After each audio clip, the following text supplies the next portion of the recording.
The blow comes out of nowhere.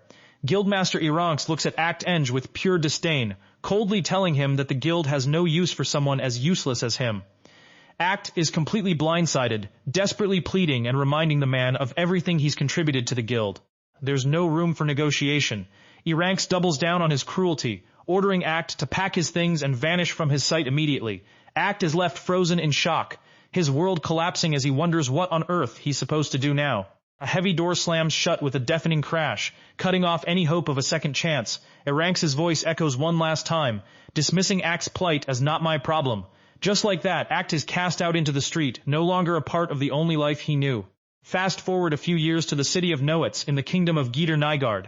A new power has risen in the region, the Adventurer Guild, Heaven's Gem. A knock sounds at the door as a man named Cage announces himself to the boss. Inside, Guildmaster Act stares ahead, the memory of Iranx's cruelty still burned into his mind. He's sworn a solemn oath to himself. He will never, ever become a monster like that man. Then, the unthinkable happens. Act looks at Cage Baron with a deadpan expression and drops a bombshell, telling him he doesn't need to come in anymore because the guild doesn't need someone as useless as him. Cage is left completely dumbfounded, unable to process the sudden attack. Cage spirals into panic, questioning why this is happening after all his hard work. But Act remains ice cold, telling him to get out of his sight and explaining that everything including personnel has a limit to its usefulness. To Act, holding on to someone useless is simply a waste. For Cage, this isn't just a job loss, it's a death sentence. With no parents and no one to rely on, he faces the terrifying prospect of homelessness, desperately clutching a recruitment ad for a blacksmith guild in the royal capital. Just as he hits rock bottom, Act's personal maid, Frederica, steps in to offer a glimmer of hope. Before Frederica can even start, Act cuts her off, revealing the true motive behind his harsh words. He hasn't just fired Cage, he's found him a far better job. Recognizing that Cage's blacksmithing skills have become impressive, Act tells him it's time to show off that talent in a new environment. The cruel Guildmaster goes all out, offering to pay for moving expenses and securing a stable, high-paying manager position in the capital. Perfect for Cage, who is getting married soon. Overwhelmed with gratitude, Cage thanks him for his kindness, but Act quickly snaps back with a huff, insisting he didn't do it for Cage's sake. A brutal truth is delivered without a hint of sugarcoating. The maid tells the man that letting his skills rot here is a net negative for society, and an adventurer guild simply has no use for blacksmiths. But as he stands there in shock, a memory floods back. He remembers the moment Guildmaster Act saved him from the wreckage of his life, discovering a talent for smithing that even he didn't know he had after being tossed aside as useless by his previous guild. The hammer falls. Act delivers the final blow with cold precision. He's no longer part of the guild, so he needs to stop looking back and just get out. It sounds heartless, but as the man breaks down in tears, sobbing the Guildmaster's name, the air is thick with a strange heavy tension. Instead of resentment, the man erupts with raw gratitude. He bows so low his forehead nearly hits the floor, vowing to return the favor 100-fold once he's become a better person. Even as he's ushered out the door, his voice echoes with thanks, leaving Act to simply tell him to do his best out there. Once the door closes, the maid speaks up. Cage was actually useful personnel. Why let him go? Act doesn't blink. He touches his left eye with a mysterious glint, claiming his vision tells him that Cage is destined to achieve great things one day. Then comes the master plan. Act reveals his logic. It's far more profitable to let a talent grow elsewhere and collect the debt once they're running a massive organization. It's like letting a small fish grow fat before catching it for a more delicious feast. The maid can't help but clap, calling this a perfect, corrupt Guildmaster act. But wait, the villain is actually confused. Act is genuinely baffled as to why anyone would be so thankful to be banished. While he's spiraling in confusion, the maid is absolutely loving it, praising his splendid villain act to the very end. Act can only wonder if that's even supposed to be a compliment. With a blush and a giggle, the maid tells Sir Act he's actually a wonderful guildmaster. The compliment triggers a dark memory for Act, the day he was unjustly kicked out of his own guild years ago. He remembers the cold words of his former employer, a moment that changed the trajectory of his life. As they walk through the halls, Act's expression hardens. He's not just running a guild, he's fighting a war against his own past. He's made a silent, ironclad vow to himself. He will never, ever become as cruel as the people who broke him. His hand grips the door handle with a fierce intensity. This isn't just about business or corrupt acts. It's a mission.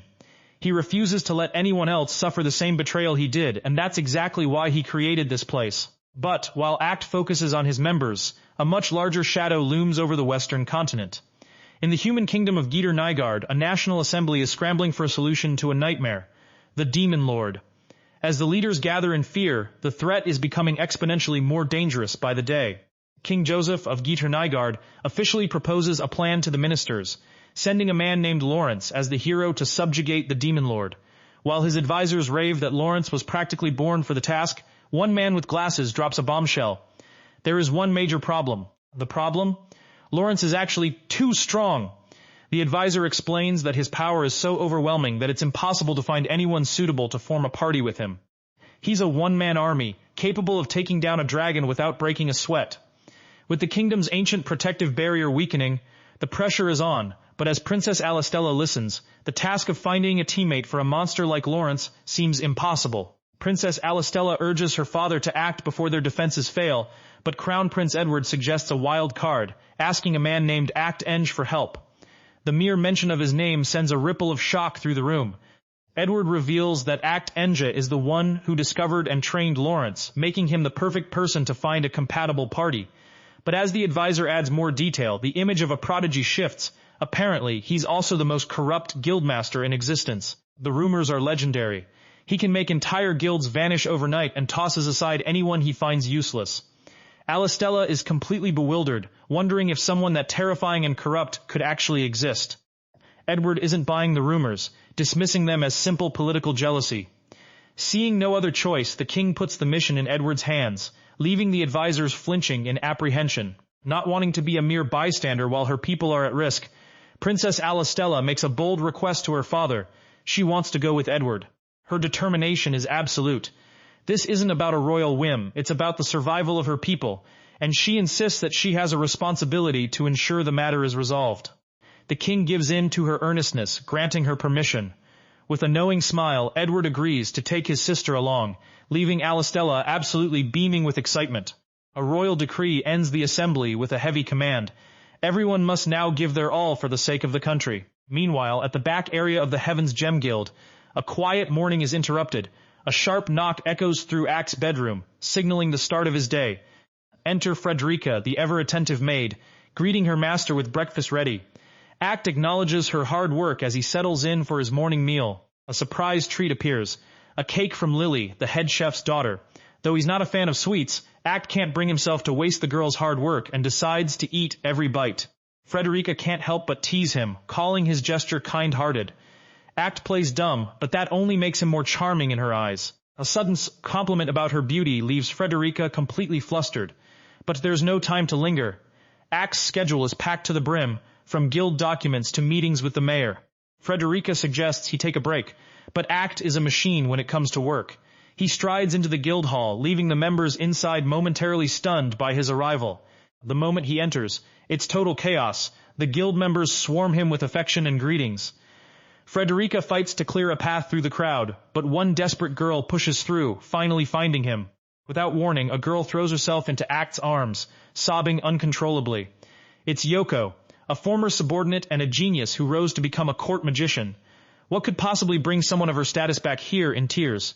Seeing her distress, Act doesn't hesitate. He cancels his meeting with the mayor on the spot. He prioritizes his former subordinate's needs, leading Yoko back to his room, while the guild members look on in absolute awe of his kindness. The air is thick with tensions as Yoko sips her tea, her voice trembling as she apologizes for her earlier outburst. Act remains calm, recalling how he banished her 2 months ago to the Royal Court of Magicians because of her incredible aptitude for magic. While Yoko insists it's her dream job, a heavy butt lingers in the air, hinting that something is terribly wrong. Then, the sickening truth comes out. Yoko reveals a nightmare of harassment by Section Chief Hagen, who used his noble status to force himself on her, threatening to fire her if she resisted. To make matters worse, her own co-workers told her to just endure the abuse in silence. Broken and exhausted, Yoko collapses into a deep bow, tears streaming down her face. She tried to suffer through it because Act was the one who recommended the position, and she didn't want to fail him. Now she's begging for the only safety she knows, to be let back into the guild. Act remembers Yoko's stubborn dedication, recalling a time she tried to deliver documents while running a 39-degree fever. Even as she wobbled on her feet, she desperately denied being sick, refusing to leave her post until Act finally snapped and ordered her home. Her sense of responsibility is legendary, but it's also what made her an easy target. A flashback reveals the moment of her departure, where Yoko was overwhelmed with joy and gratitude. She saw the appointment as a dream come true and vowed to give it her absolute best. The contrast between that hopeful girl and the broken woman before him is devastating. The mood flips instantly as Act slams his hands onto the table, his face clouded with guilt and rage. He doesn't blame the chief first. He blames himself for not vetting the workplace properly. Yoko desperately tries to shield him, insisting that the chief is the only one who should be apologizing. Then comes the bombshell. Act refuses to let her just quit. But as Yoko panics, he reminds her that being a court magician was her dream since childhood. The fact that he remembered such a personal detail touches her heart, leading to a brief, familiar bicker about his obsession with efficiency. Act isn't letting Yoko's dream die. He's going to fix the problem. With a cold, determined gaze, he orders Frederica to set up an appointment with the court. When a confused Yoko asks what he plans to do, his answer is simple. He's going to teach the chief a lesson. As he walks away, Act's voice drops to a dangerous, chilling tone. He views his members as diamonds he has carefully polished, and someone just made the fatal mistake of laying a hand on one of them. No more waiting. Act pulls out a magical communication device and initiates a call. The voice on the other end sounds cheerful and unsuspecting, completely unaware that the corrupt Guildmaster is coming for them. Act Enge arrives at Lessick Castle's office of Royal Court of Magicians, maintaining a polite facade as he introduces himself as the Guildmaster of Heaven's Gem. But the welcome is ice cold. A dismissive hem-ass sets the tone for this meeting. Meet Hagen, the chief of the Magic Research Section, a noble who doesn't hide his contempt for commoners. He views Act's presence as a waste of his precious time, but Act doesn't let it rattle him, cutting straight to the chase. The gloves come off as Act accuses Hagen of mistreating a former guild member.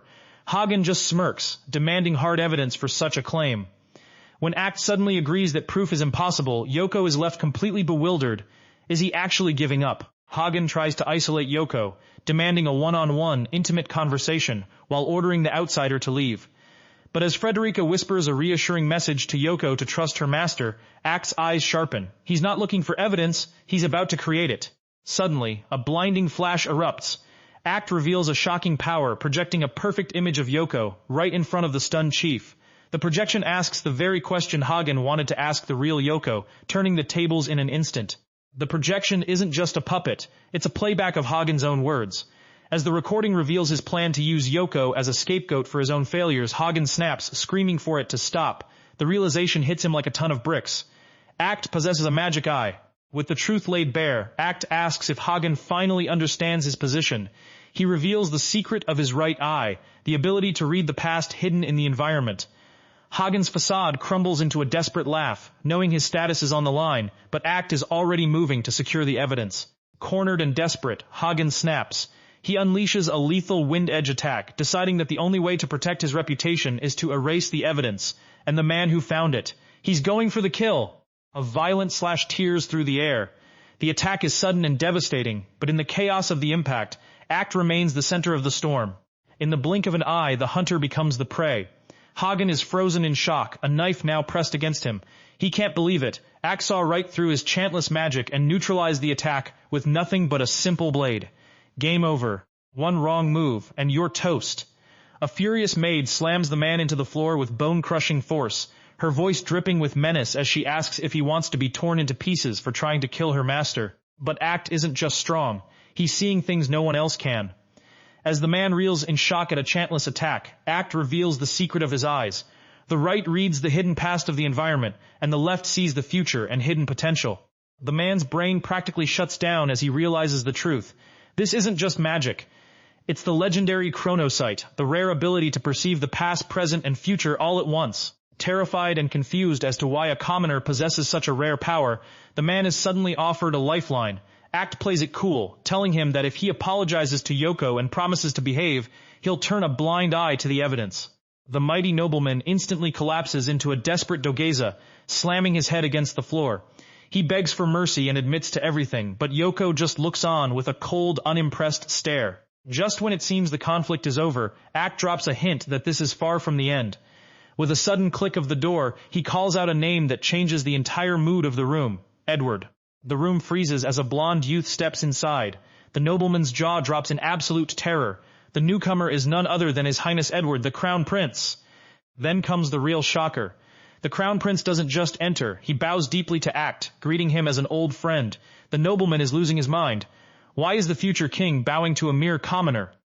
The prince's kindness vanishes the moment he addresses the nobleman. He condemns the shameful act of harassing a girl and attempting to destroy evidence, declaring that severe punishment is the only answer. Edward delivers a final crushing blow to the man's pride, declaring that commoners and nobility are all equal citizens of the country. As the nobleman wails in despair, it's clear he's no longer worthy of his title. A few days later, a visitor arrives at the guild office with a report that changes everything. The former chief of the Royal Court of Magicians has been stripped of his nobility and fired for a string of crimes, including sexual harassment. With a new, kinder chief in place, the woman beams with happiness, thanking Act for the change. But the conversation quickly shifts from politics to a sudden, intense curiosity. The woman, a court magic researcher, is practically vibrating with excitement as she brings up Act's legendary chronocyte eyes. Even the maid can't help but chime in, though she tries to play it off as a joke when Act calls out their obvious hunger for knowledge. Act doesn't let the mystery linger, explaining that his eyes are far from omnipotent. Through a series of flashes, he reveals the limitations. The further he looks, the blurrier the future becomes, and the mana cost is staggering. As the maid notes, he's a man of incredible intellect and vision, but he's no all-knowing God. With a final, passionate promise to help if Act ever finds himself in trouble, the visitor makes her exit. The maid can't resist a little teasing, remarking that the woman sounded more like a devoted wife than a professional contact. Once the door closes, the maid turns to her master with a look of pure admiration. The maid doesn't hold back her praise, calling Act's ability to resolve the crisis while gaining leverage over a future leader, an exemplary corrupt Guildmaster Act.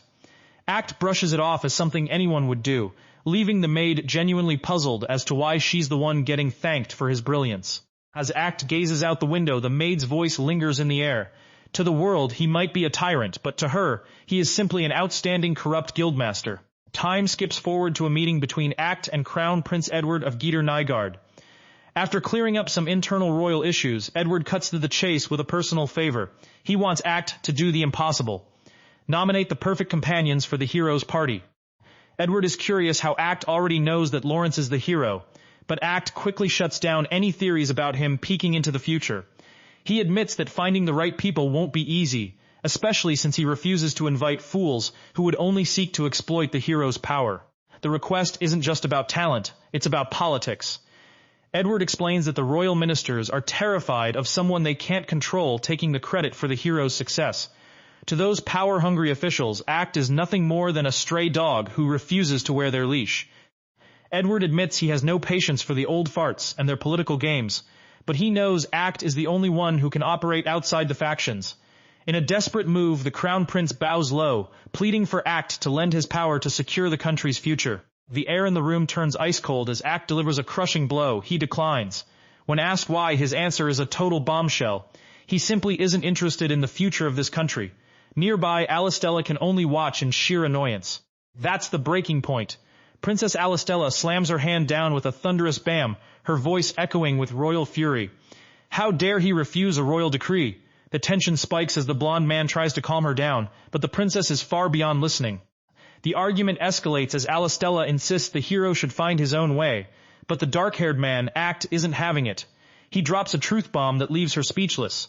The hero and the country are so pathetic they have to rely on a random commoner to save them. Alistella is practically vibrating with rage. Enough is enough. Alistella drags her brother away in a fit of pique, leaving the room in a whirlwind of anger. Act tries to offer a shred of concern, telling her to stay the night, but she snaps back. She has zero obligation to listen to a man like him. With a flurry of apologies, the blonde man makes a hasty exit, leaving Act in the sudden silence of his library. Act sighs, calling the princess a rude lady, before turning to his maid Frederica. She's standing there, visibly shaking from the encounter. But Frederica isn't shaking from fear. She's shaking with a murderous urge. In her mind, she's already beaten the princess to a pulp, but Act shuts down the fantasy instantly. He tells her it's a waste of time, leaving the maid pouting in total dejection. Just as the mood settles, Act's expression shifts to something far more intense. He tells Frederica he's found a task for her, and as his eyes flash with a mysterious light, a dark secret is revealed. His eyes can see the future, and unfortunately, they usually only show him the worst-case scenarios. Most of his visions are nothing but impending crises. As Frederica prepares to head out, she asks the real question: do they even have an obligation to save these people? Act's response is chillingly focused. This isn't about heroism, it's just another step toward his own ambition. Meanwhile, in the royal carriage, Alistella is still fuming, but her brother tries to play the voice of reason. He argues that Act isn't actually horrible, just awkward, and perhaps the kindest man around. Alistella isn't buying it, convinced Act is nothing but a selfish egoist. Her brother disagrees, explaining that Act is actually protecting his own people from the harassment of royal ministers. He argues that refusing the decree isn't selfishness, but a leader's duty to his organization. In a twist of irony, the prince actually applauds Act for having the guts to say no. The prince is in the middle of defending the Guildmaster, insisting that despite the rumors, he's actually an amazing person.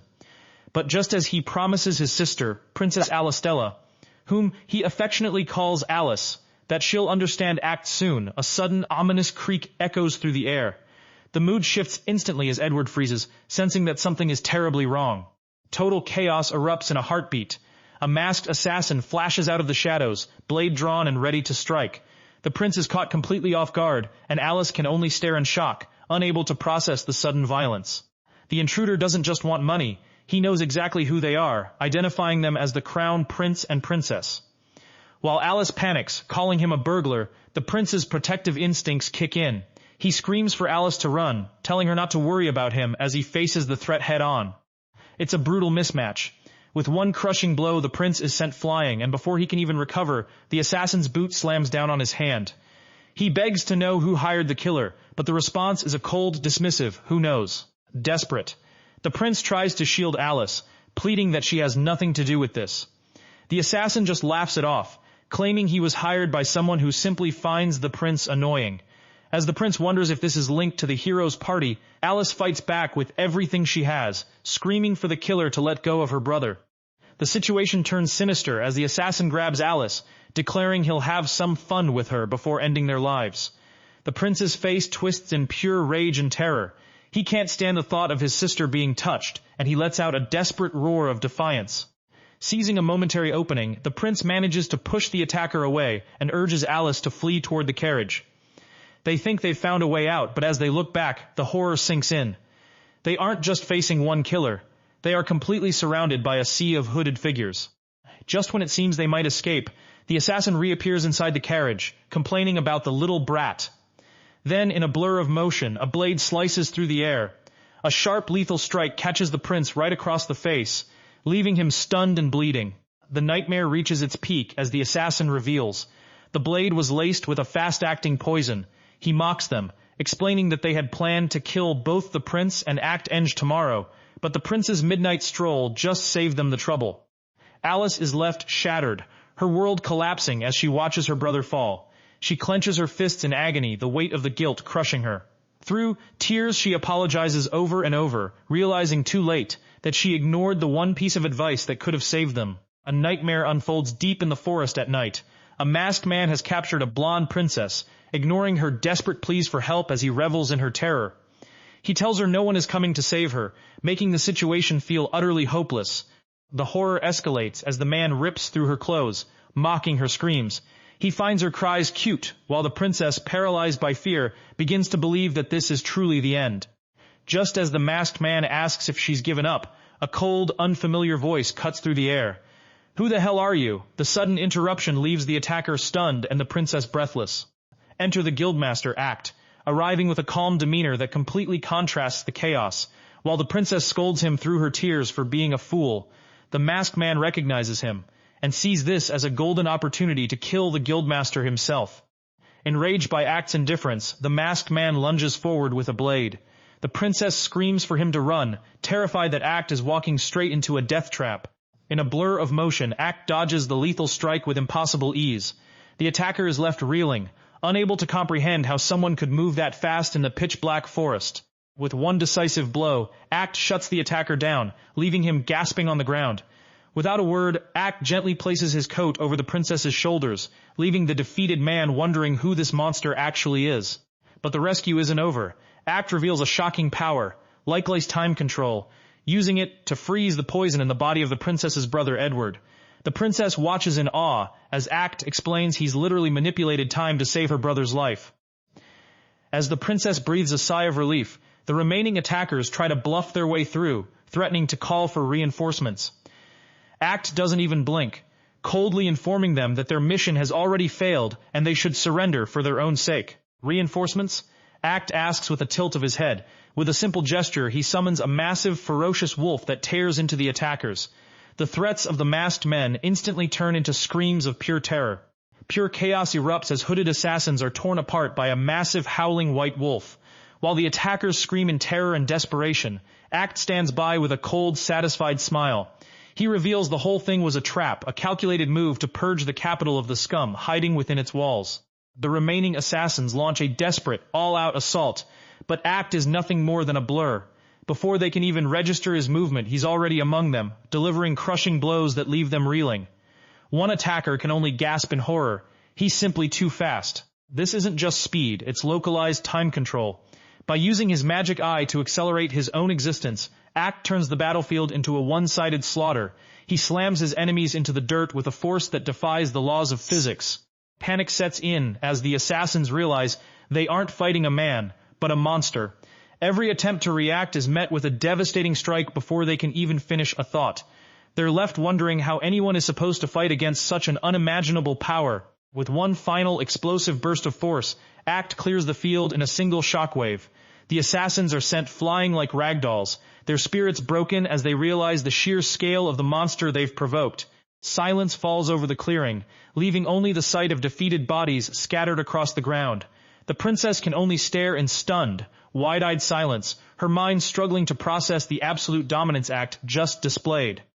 Act calmly assures the princess that everything is under control, but his foresight is what truly shocks her.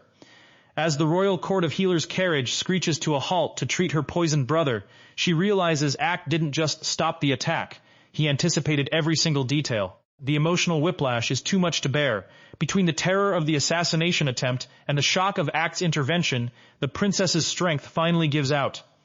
Her vision blurs and she begins to collapse. As Act gently catches the fainting princess, the mastermind behind the plot is losing his mind in a distant office. He's absolutely floored that the mission failed, especially since he hired the elite assassins guild, Grey Wolf. Frustrated and desperate, the conspirator kicks his staff out, determined to find out what went wrong. But as he reaches for his device, a persistent ringing echoes through the room, a call that may bring the very news he's dreading. A severed arm drops into the room, sending Bourne into a total panic. He recognizes the emblem immediately. It's from the Guildmaster of Grey Wolf. Just as he screams in terror, Frederica watches him with a chilling, silent grin. With a polite curtsy, Frederica introduces herself to Minister Bourne. She isn't there for a social visit, she is Act Enge's envoy, and among his enemies, she is known as the Grim Reaper. Frederica pushes the ringing communication device into Bourne's hand, telling him that her master is calling. One word from the other end. Checkmate. Jay shatters Bourne's world. Act Enge reveals the impossible. The Assassin's Guild has been completely wiped out. Desperation kicks in, and Bourne starts screaming offers of money, trying to bond with Act Enge as fellow villains. He begs to join forces, thinking he's found a way out. But then a sudden, bone-chilling frost sweeps through the room. Frederica's patience snaps. She considers it an insult that this scum would even compare himself to her master. In an instant, the room transforms into a frozen wasteland, leaving Bourne paralyzed by the sheer menace of her power. Mission accomplished. Frederica reports back and praises Act Enge's strategy of using the attack on the royal siblings to expose and remove every villain involved. Her master's next order is simple. Return to the guild immediately. The following morning, Alistella visits one of Act's trusted associates and bows deeply, apologizing for her earlier behavior while thanking him for helping save both her and Edward. The associate assures her that Act's warning had been genuine from the beginning.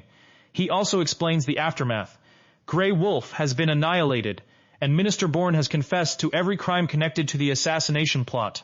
When Alistella asks why Act went so far for them, after rejecting the kingdom's request, the associate explains that Act protects anyone connected to his guild while refusing to become a political tool. Edward will oversee the formation of Lawrence's hero party, while Act and his network will guide the effort from behind the scenes. Alistella finally understands that Act works through trusted associates to avoid the spotlight while still protecting the people around him. Even so, she is forced to admit that she still understands almost nothing about the man himself. Back at Heaven's Gem, Frederica drops a massive stack of documents onto the table, leaving Alistella completely stunned. She reveals that Act had been preparing to help Edward all along. As Alistella scans the long list of Hero Party candidates, she cannot believe how much work has already been completed. The realization hits her hard. Act may have anticipated Lawrence's selection as the hero long before the royal request ever arrived. Frederica confirms that her master has been preparing for some time, leaving Alistella to wonder just how far ahead he can truly see. The mood shifts as the maid teases Act, calling him a tsundere for his hidden kindness. Act tries to play it cool, dismissing her for wasting his time, but the maid just laughs it off. She's convinced she's the only person in the world who truly understands her master. But the conversation takes a serious turn when Alistella makes a bold request. She doesn't fully trust Mr. Act yet, so she wants to stay and judge his character with her own eyes. Act is caught off guard, but before he can object, she makes her move. With a triumphant grin, Alistella reveals her trump card, a royal decree from the king himself.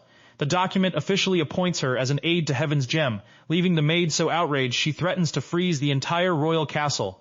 Act, ever the realist, simply accepts her role as an observer. Act delivers the final blow with a calm expression, telling Alistella she can now serve as his aide. The maid's world practically shatters. She's already the aide. Then comes the real kicker. Act tells her to show the ropes to the newcomer. The maid snaps, her patience completely gone as she declares a total war of attrition. She doesn't care about royal blood. Once Alistella is part of the guild, she's going to be worked to the bone. With a violent slam of the door, the training regime from hell begins. Alistella isn't intimidated, though. She's determined to uncover if Act is truly the corrupt Guildmaster the rumors claim. Act just lets out a long, exhausted sigh, completely defeated by the chaos. He gives her his blessing to do whatever she likes. The scene shifts far to the east, to the scorching sands of the Heian Desert. A sudden, violent explosion rocks the landscape as a caravan of adventurers is thrown into a panic. They scramble for positions, realizing they've encountered something far more dangerous than a typical monster. Then the nightmare reveals itself.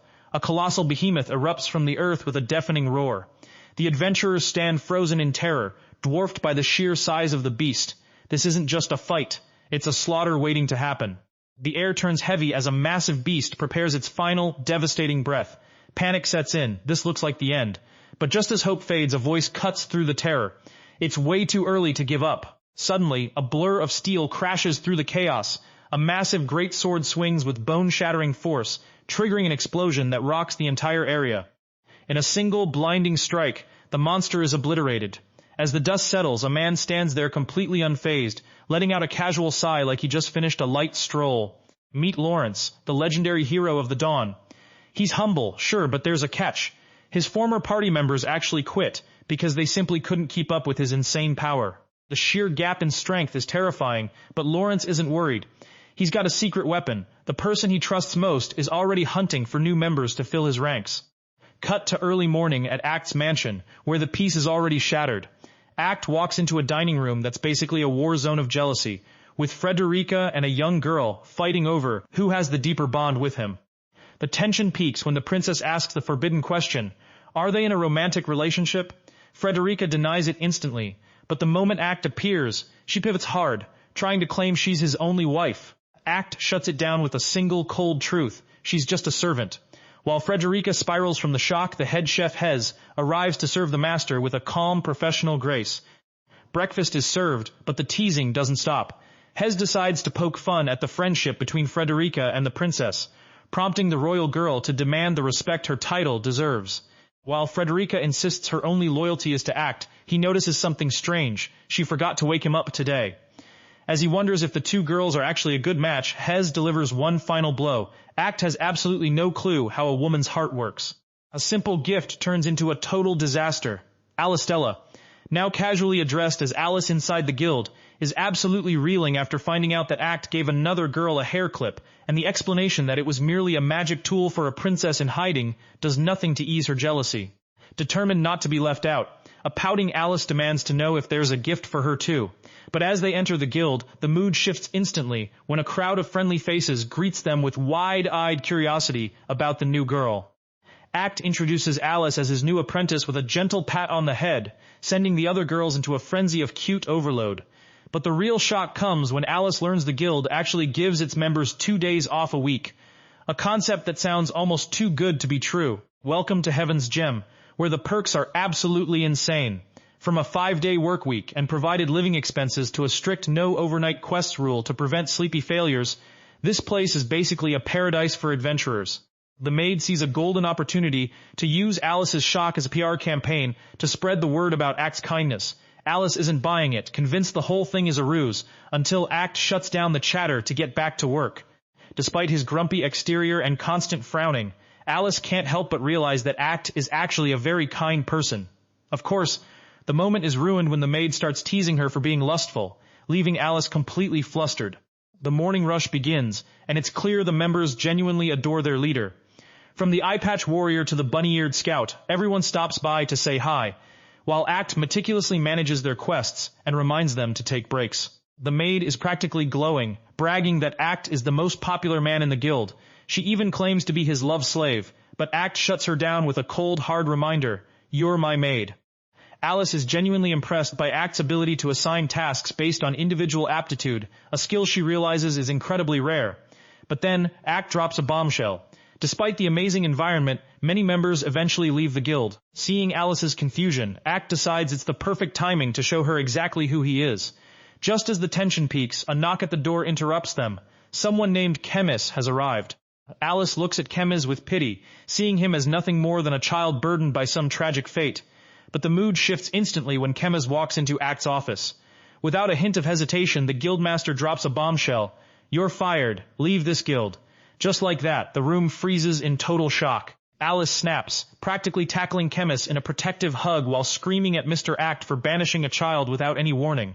But Act remains cold as ice, claiming that Chemis's young age is precisely why he has to leave. He doesn't mince words.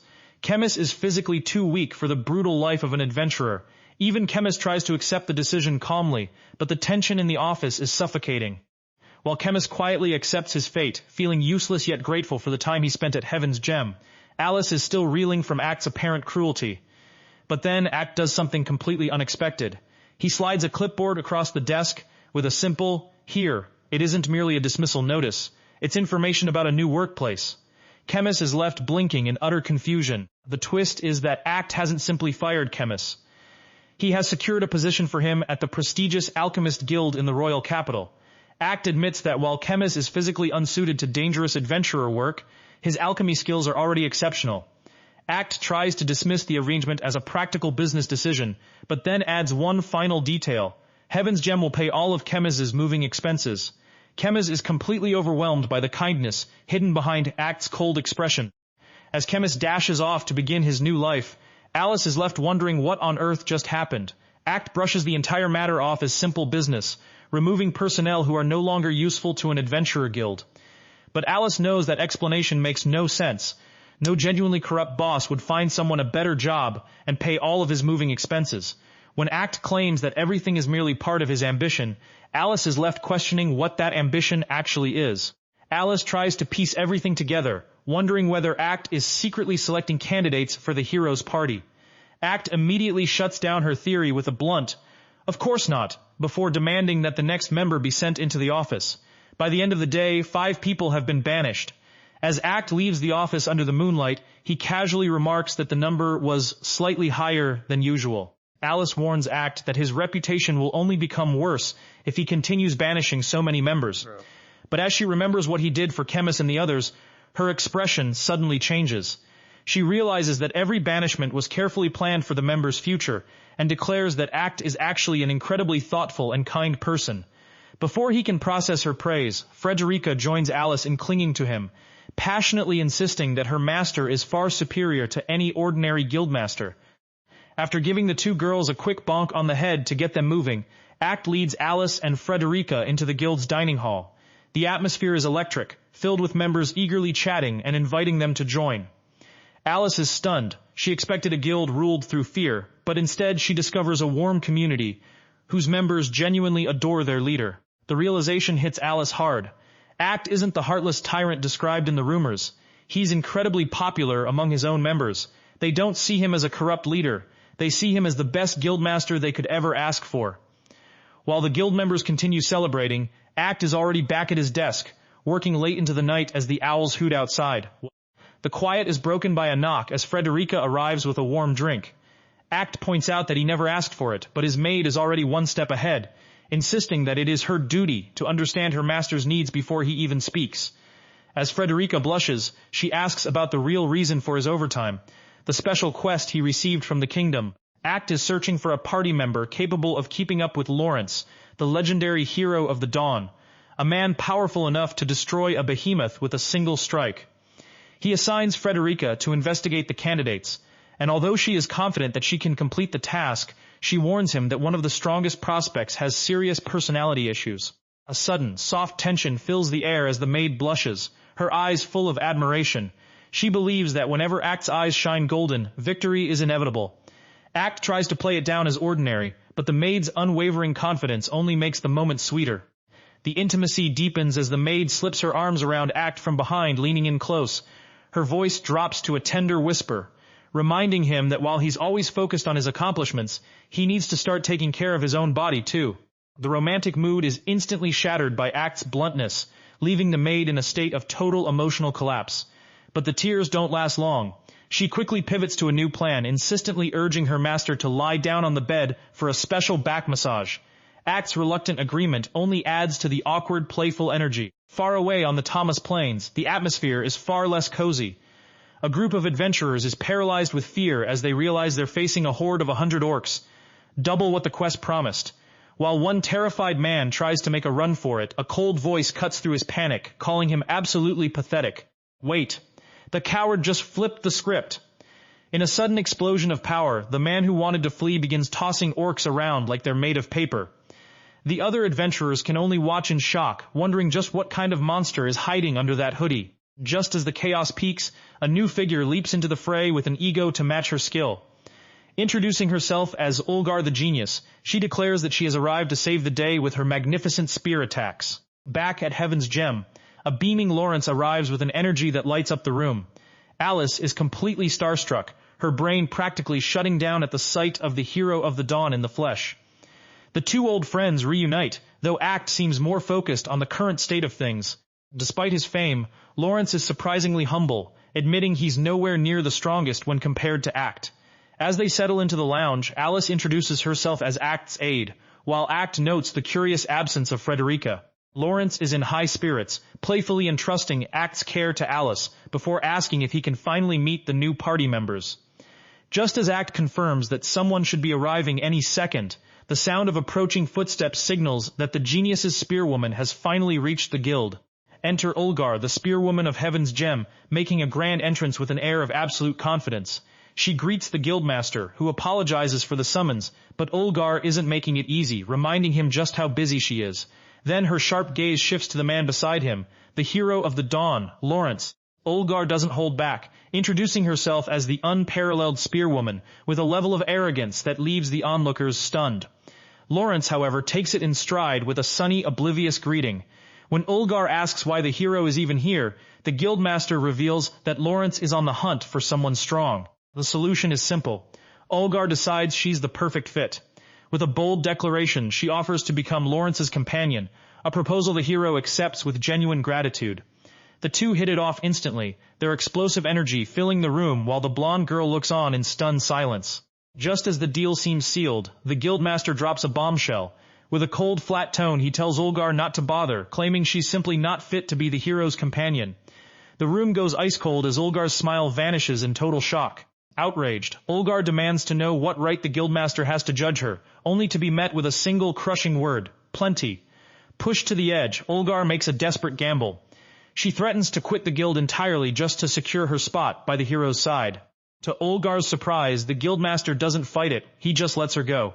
Convinced she's won, Olgar brags about the glory she'll bring back to the guild's name. But as they turn to leave, the Guildmaster's final words leave Olgar momentarily confused. The Guildmaster makes one thing crystal clear. This is a voluntary exit, and there's no coming back. Ulgar, blinded by ambition, scoffs at the idea, declaring her intent to help slay the demon lord and leave this rotten place behind forever. The door slams shut, leaving a heavy silence behind. Alice is absolutely fuming, unable to stand how rudely Ulgar treated the Guildmaster, but Act remains unnervingly calm, telling her that she is only wasting her energy. Alice puts the pieces together. Ulgar was the person Act wanted for the hero's party all along. She questions why he took such a roundabout way to make it happen, but Act only gives a cryptic answer. He tells her that she will understand everything in about 2 weeks. 2 weeks pass and the fallout finally arrives. Alice rushes in with a message from Lawrence. Ulgar has disappeared after abandoning the hero's training. While Alice panics, Act listens to the news with unsettling calm. Ulgar is having a complete meltdown in a tavern in the city of Noetz, slamming her drink in a fit of rage. She's absolutely fed up with the brutal, endless training regimen she's been enduring, screaming that she didn't become the hero's companion for this. In a moment of pure frustration, she declares she's done with everything and bolts from the scene. The anger fades into instant regret as Ulgar collapses in despair, admitting that the place she just fled was actually nice. But the memory of Lawrence's cold dismissal, telling her not to come back begging, keeps her trapped in her misery. Just as she hits rock bottom, a mysterious stranger appears, asking if she is indeed Ulgar's. Enter Fyodor, a smooth-talking headhunter on a mission to find talented individuals for a new guild. He doesn't just want any recruit, he's after the legendary strongest spearwoman in the world. As he lists her heroic feats, including slaughtering 100 orcs, Ulgar's mood flips from depression to smug satisfaction. Fyodor plays her like a fiddle, feeding her ego until she's practically glowing. Then comes the offer, a prestigious position as a combat instructor for his guild. Ulgar is stunned. Could it really be this easy to find a place where her skills are actually appreciated? Fyodor's smile is a bit too wide, and the vibe shifts to something slightly menacing. He promises her a level of appreciation she's never known, claiming she'll be more than just a tool for killing enemies. Ulgar is hesitant, staring him down, but the temptation of being truly valued is starting to win. Fyodor drops a truth bomb about the nature of heroes. No matter how much she contributes, the hero will always steal the spotlight. This realization hits Ulgar hard, making her feel like a frog in a well compared to Lawrence's overwhelming strength. Suddenly, the crushing weight of that power feels less like a burden and more like a reason to let him handle the demon lord alone. Just as Ulgar is about to sign her life away for a comfortable living, a new presence enters the room. The atmosphere shifts instantly as a man approaches. As he steps forward, Ulgar's eyes widen in total shock. Could this be the Guildmaster himself? The newcomer is none other than Act, the former assistant Guildmaster of the True Heroes. Fyodor greets him with familiarity, but Act has no time for small talk. He cuts straight to the point, glancing at the disheveled Ulgar with a blunt observation. She looks absolutely terrible. Act doesn't hold back, bluntly stating that he heard she ran away. Ulgar tries to deny it in a panic, but Act crushes her pride in one sentence, calling her a small fry who couldn't handle Lawrence's training. The insult hits like a physical blow, sending Ulgar into a spiral of pure, unadulterated rage. Act doubles down, mocking her for running away with her tail between her legs, just like a small fry would. Pushed past her breaking point, Ulgar slams the table in a frenzy and challenges Act to a duel right then and there to prove her worth, only for him to coldly remind her that she's simply too weak. A high-stakes bet is on the table. The long-haired woman challenges Act. If she wins, he must admit he's weak, but if he wins, she has to take back calling him a small fry. Confident in her strength, she thinks the Guildmaster is just a paper pusher who's fallen right into her trap. Watching from the sidelines, Fyodor is deeply impressed by Act's knowledge. He notes that Ulgar has regained her motivation as Act's imposing presence looms over them. The air shifts as they realize exactly who Act Enge is. Suddenly, a blur of motion crashes into the scene. A young girl, Alice, rushes in shouting with joy that she's finally found Ulgar and Mr. Act. The muscular Lawrence arrives with her, wearing a huge smile, though even he seems slightly overwhelmed by the presence of the furious long-haired Ulgar. The peace is short-lived as Ulgar swings her spear, declaring she's not coming back. She's here to beat Act up. While Alice panics, fearing for the Guildmaster, Lawrence just laughs it off, insisting that Act is more than strong enough to handle the challenge. Despite Alice's pleas for him to stop, Act remains unfazed as he addresses the woman. Ulgar, Lawrence boasts that Act's training has made him stronger than the average S-rank adventurer. Ulgar, refusing to believe it, lunges forward with a vicious strike, determined to make the Guildmaster cry. Ulgar unleashes a devastating flurry of attacks, but Act is like a ghost. With a single precise movement, he dodges everything, leaving Ulgar completely blindsided. Before she can even process what happened, she's sent crashing across the dirt in a brutal slide. Is that all you've got? Act's voice is cold as Ulgar struggles to breathe on the ground. Lawrence laughs, revealing the secret to Act's godlike reflexes, chronosight. Frustrated and desperate, Ulgar screams and launches another assault, but Act continues to dance around her strikes without breaking a sweat. One well-timed counter is all it takes. With a heavy whack, Act shuts down the attack and leaves Ulgar face down in the dust. As she groans in defeat, Act delivers a crushing truth. With skills like hers, she'd only be a liability to the hero's party. The realization hits Ulgar like a physical blow. Act hasn't moved a single step from his spot. He mocks her, pointing out that even as a non-combatant, he's completely out of her league. But Ulgar isn't finished. She grits her teeth, refusing to accept this humiliating defeat. With a roar of desperation, Ulgar unleashes her full power, claiming the title of the strongest spearwoman. The sheer force of the attack shocks everyone, including Ulgar herself, who realizes she has far more mana hidden inside her than she ever imagined. Ulgar launches a devastating strike, her eyes locked in focus. With a powerful pull and a sudden step, she unleashes a blow that hits like a thunderclap. The ground practically shatters under the force of her attack. But the attack finds nothing but air. With a blur of motion, the black-haired man slips past the strike with effortless grace. He lands smoothly, glancing back with a calm, almost impressed expression. "That was good," he remarks, completely unfazed. The shock on her face is instant. She didn't even see him move. Before she can react, a sudden, violent impact erupts right in front of her. The force sends her reeling, leaving her gasping for air as the dust settles. Defeated and trembling on the ground, she screams in frustration, desperate for another chance. But the man's response is a cold splash of reality. He tells her she's proven nothing but her own weakness, shutting down her plea for a rematch with a single crushing sentence. "You can't." He turns his back on her, declaring that even 100 tries wouldn't be enough to bridge the gap between them. With a casual pat on the shoulder, he hands the remaining duties over to Lawrence. "Got it!" Lawrence shouts, stepping forward to continue Ulgar's training, while the defeated spearwoman can only call out Act's name. Lawrence steps in with a bright smile, praising Ulgar's growth and her final powerful attack. The praise hits home, and for a moment, Ulgar is overcome with emotion. But her tears quickly turn back into fire as she screams a vow at the departing Guildmaster.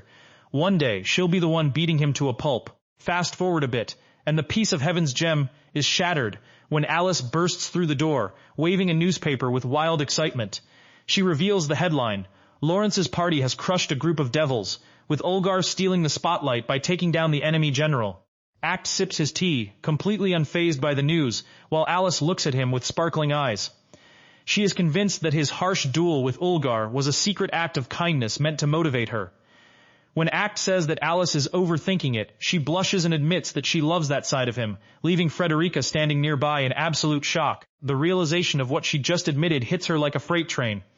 Her face turns a deep crimson as she begins to stammer, desperately trying to take back her words.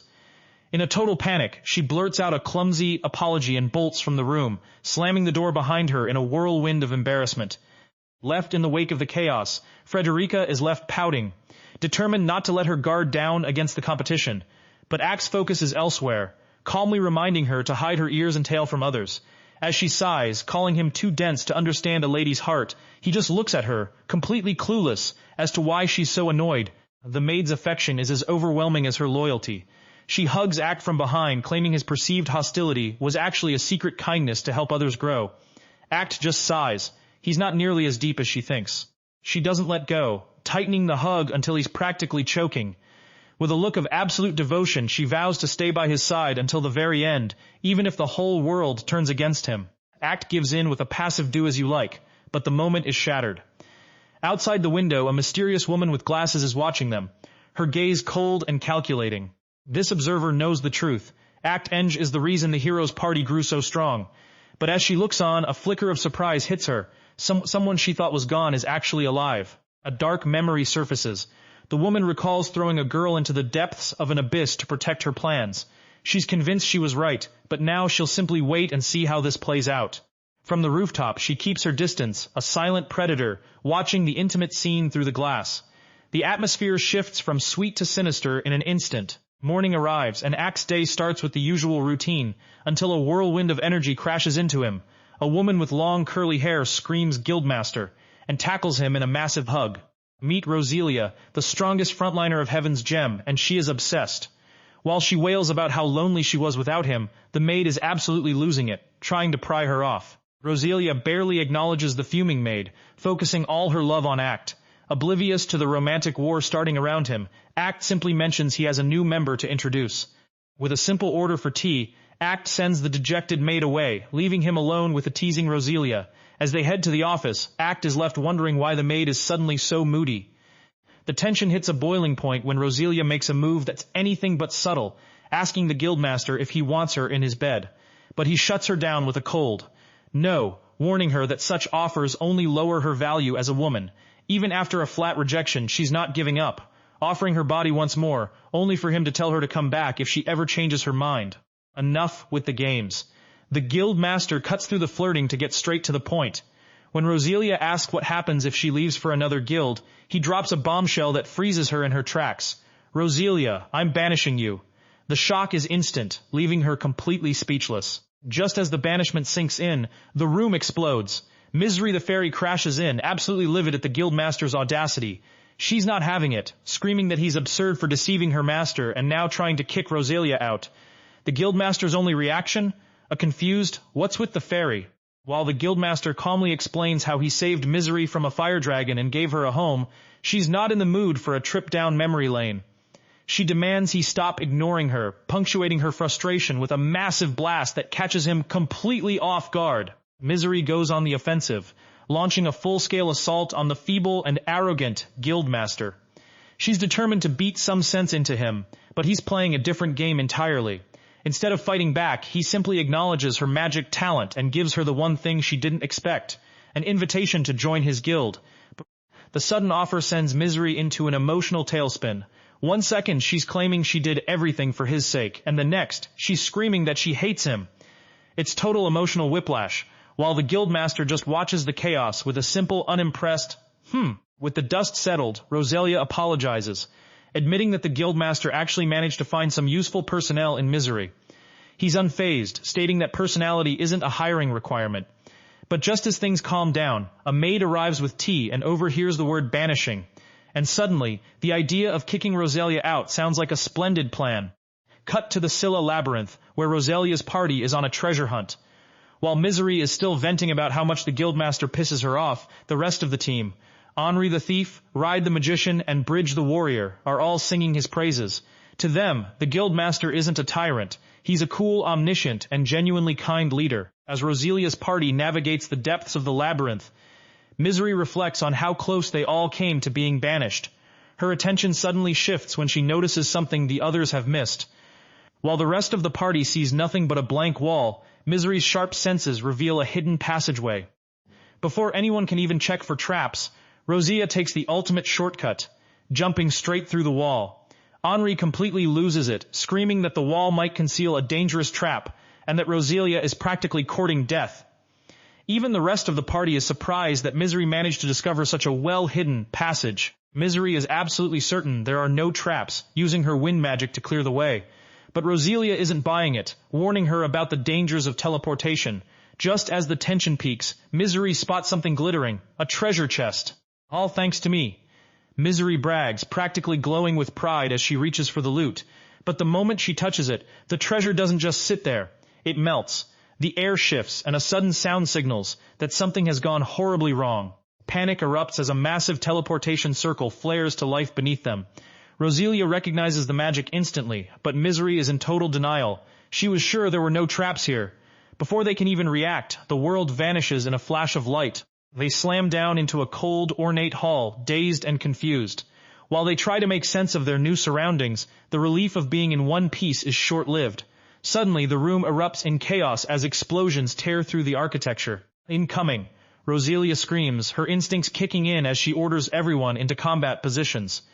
Misery is still spiraling in confusion, barely registering the danger until a massive weapon swings violently into their space. Then, the nightmare reveals itself. Looming over them is a grotesque, towering monstrosity with hollow eyes and a jagged maw. The realization hits Misery like a ton of bricks. They haven't just been teleported, they've been dropped right into the room of the dungeon boss. While the group steels themselves for a fight, someone is watching. From the comfort of a plush chair, the mysterious woman with glasses observes the chaos through a crystal ball, smirking at the idiot fairy who made this happen. But her gaze lingers on Roselia.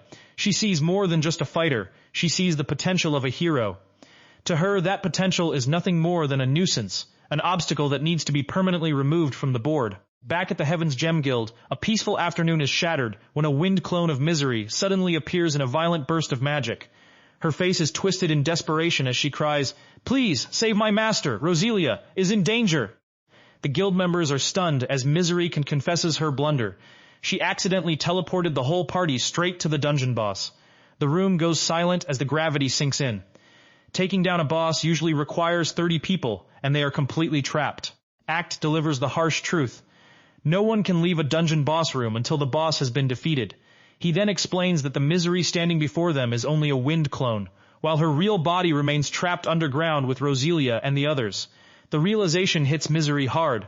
There is no easy way for her party to escape. Desperate and tearful, Misery begs for help, blaming herself for her master's plight. While Act remains stoic, the rest of the guild erupts with passion, declaring that helping each other is exactly what makes Heaven's Gem great. Act doesn't sugarcoat the situation. The dungeon boss is a terrifying opponent even for Roselia, the strongest frontliner in Heaven's Gem. Just as Misery begins to panic, Act summons Frederica. She appears in a sudden flash, ready to accompany her master into the labyrinth. The rescue mission is a go. While the guild members are hyped about Frederica's strength, Misery is overwhelmed that Act would help her despite her past rudeness. Frederica, however, isn't letting her off easy, coldly insisting she's not doing this for Misery's sake. Behind his calm exterior, Act is troubled by the fact that he was the one who assigned this dangerous quest to Roselia's party. Misery is grateful for his willingness to help, but remains uncertain about what 3 rescuers can accomplish against a dungeon boss. Frederica answers her concern with a knowing, confident smirk. As they march forward, Frederica reflects on her leader. Being merciful is a trait of the Guildmaster, sure, but it's definitely not the only thing he's good at. They're tearing through the Scylla labyrinth at breakneck speed. Misery is freaking out about potential traps, but Frederica just laughs it off, revealing that Act is simply bypassing every single enemy and trap in their path. In record time, they reach the heart of the labyrinth. The air grows heavy and menacing as they stand before the final door. With a simple "we're going in," Act leads the way into the darkness. Inside, it's absolute chaos. Roselia is locked in a brutal struggle, trading heavy blows and dodging attacks in a whirlwind of violence. She's pushing herself to the limit, gasping for air as the battle rages. The enemy's tentacles are tougher than expected, forcing Roselia to dig deep. But she's not done yet. With a determined glare, she unleashes her ultimate move, a devastating triple thrust. The battle reaches a fever pitch as Roselia launches a devastating assault. With a series of rapid-fire strikes, she screams, triple thrust, blooming, as she tears through the enemy's tentacles. She doesn't stop there. She charges directly toward the dungeon boss's main body. But the victory is short-lived. The monster's wounds close instantly, its regeneration speed defying all logic. Panic sets in as Roselia realizes that her options are disappearing. The monster's wounds keep regenerating, and she knows that she cannot win this battle alone. Just as the situation turns dire, a strong hand grabs Roselia and pulls her out of the line of fire. It's Act.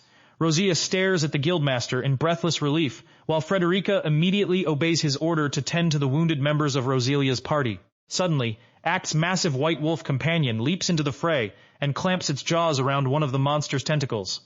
With a menacing growl and a burst of freezing power, the wolf locks several of the dungeon boss's limbs in solid ice. Relieved that Act has reached the trapped party safely, Frederica throws herself at him with a joyful cry of, "My master!" Roselia, meanwhile, struggles to catch her breath after being rescued. Misery quickly reports that her real body is still maintaining a barrier around the other injured party members. Act's power leaves everyone speechless, as he instantly stops one injured party member's bleeding and suppresses the person's pain. He explains that he is using localized time control, slowing the flow of time around the wounded body to prevent the injury from worsening. The survivors can only stare at him in awe.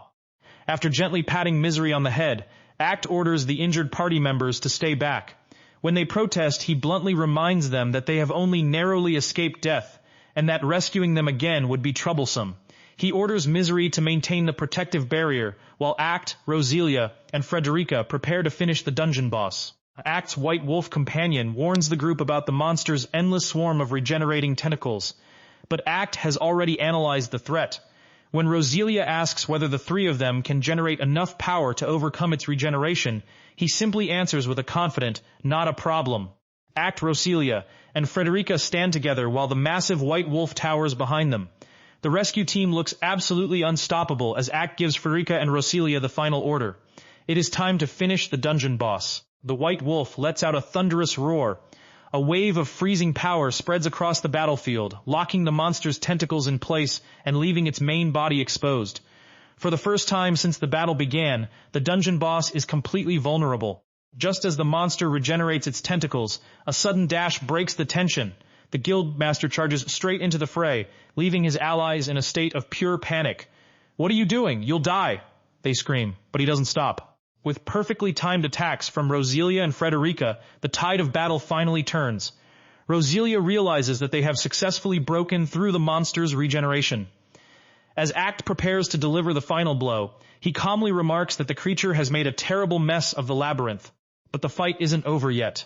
In one final act of desperation, the dungeon boss opens its terrifying evil eye, attempting to stop the flow of time for anyone caught in its gaze. Act remains completely unaffected. His voice turns cold as he declares that anyone who harms his people will pay with their life. The dungeon boss is baffled that its evil eye cannot stop Act's movements, but Act's chronosight allows him to see through and overcome the time-stopping ability. His chronosight shines as a massive beam of magical energy erupts from him, striking the monster's exposed core and obliterating the dungeon boss in one devastating attack.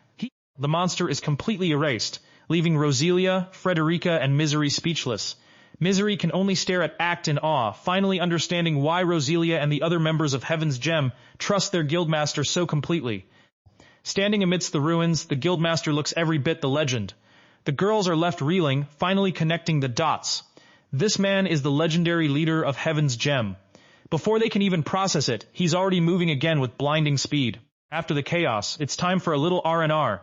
The Guildmaster settles in for a ride on his massive white wolf, offering a simple good work to his loyal companion. The wolf, clearly proud, returns the praise. This is just another day at the office for them. Frederica worries about the toll such a powerful technique may have taken on her master, but Act brushes off her concern and tells everyone that it is time to go home. Once the danger is past, Roselia and Frederica practically tackle Act in their relief and excitement, while Misery hovers nearby with tears in her eyes. Roselia tries to claim that she merely lost her balance, but her expression makes the truth obvious. To every member of Heaven's Gem, Act is an irreplaceable leader. A few days later, guilt has completely overwhelmed Misery. Believing that her mistake nearly killed Roselia and the rest of the party, she decides that she should leave her master's side to atone for the trouble she caused. But when she approaches Act to announce her decision, the real conversation begins. The tension is thick as Act looks at her, his eye patched and his expression weary. Misery is ready to walk away, convinced that she is a failure for putting Roselia, Act, and the entire party in danger. But Act shuts down that conclusion immediately. To him, Misery is still a newcomer, and mistakes are part of the learning process at Heaven's Gem. Just as she's preparing for the worst, a card flies through the air. It's not an eviction notice, it's an invitation. Act officially welcomes Misery into Heaven's Gem, leaving her absolutely stunned. Misery cannot understand why Act is willing to accept her after such a serious mistake, but he remains firm. A person capable of swallowing her pride, admitting her failure, and asking others for help in order to save her companions is exactly the kind of member he wants. Overwhelmed by his unexpected kindness, Misery can barely speak as he officially assigns her to continue supporting Roselia's party. Tears of gratitude stream down Misery's face as she vows to repay the Guildmaster who recognized her value. But the mood changes when Act turns toward Roselia and announces that she is officially suspended for allowing her party to enter an unknown passage without properly checking the danger. Roselia accepts responsibility for the incident, and Act reminds her that a party leader must always carry the burden of protecting her team. However, the punishment comes with an unexpected twist. Roselia and her entire party must spend half a month at a luxury beach resort, with every expense paid by Heaven's Gem. While Roselia is already dreaming of the vacation, the guild's maid can only sigh in disbelief. A suspension that's actually a paid luxury trip to welcome a new member? She can't help but call him a corrupt guildmaster, even if it's the best kind of corruption. Cut to paradise. The sun is out, the water is sparkling, and the party is in full swing. But amidst the beach vibes, Misery can't stop wondering about one thing. Why on earth did the Guildmaster actually try to banish Roselia in the first place? Lounging in the sun, Roselia drops a bombshell. Act wanted her to join the party of the legendary hero Lawrence. Misery is floored. Who turns down a super strong hero? Roselia's answer is simple. She just didn't want to leave the Guildmaster. Is it so strange to not want to leave someone you love? That one question leaves Misery speechless. She realizes that every banishment is actually a carefully planned move for their future, proving just how deeply Act cares for every single member. Guilt washes over Misery, realizing how much she might have hurt him, but Roselia just smiles. She knows the Guildmaster's heart. He'll take the blame for everything, because he believes his people's mistakes are his own responsibility. A playful tease turns into a full-blown panic as one girl calls out another's hidden feelings. The accusation is direct. She's fallen for him, and no amount of stuttering can hide the deep blush on her face. Just as the mood shifts, the maid interrupts with a bizarre claim. She's detected a surge of rom-com energy. She immediately launches into a lecture, demanding that Act declare Frederica as his #1 girl, leaving him completely bewildered by her logic. The scene shifts to the desolate aftermath of a boss fight in the Scylla Labyrinth. Act reveals a disturbing discovery. Roselia's party was teleported away by magic so sophisticated that even a skilled fairy couldn't detect it. This wasn't just a trap. It was something far more sinister.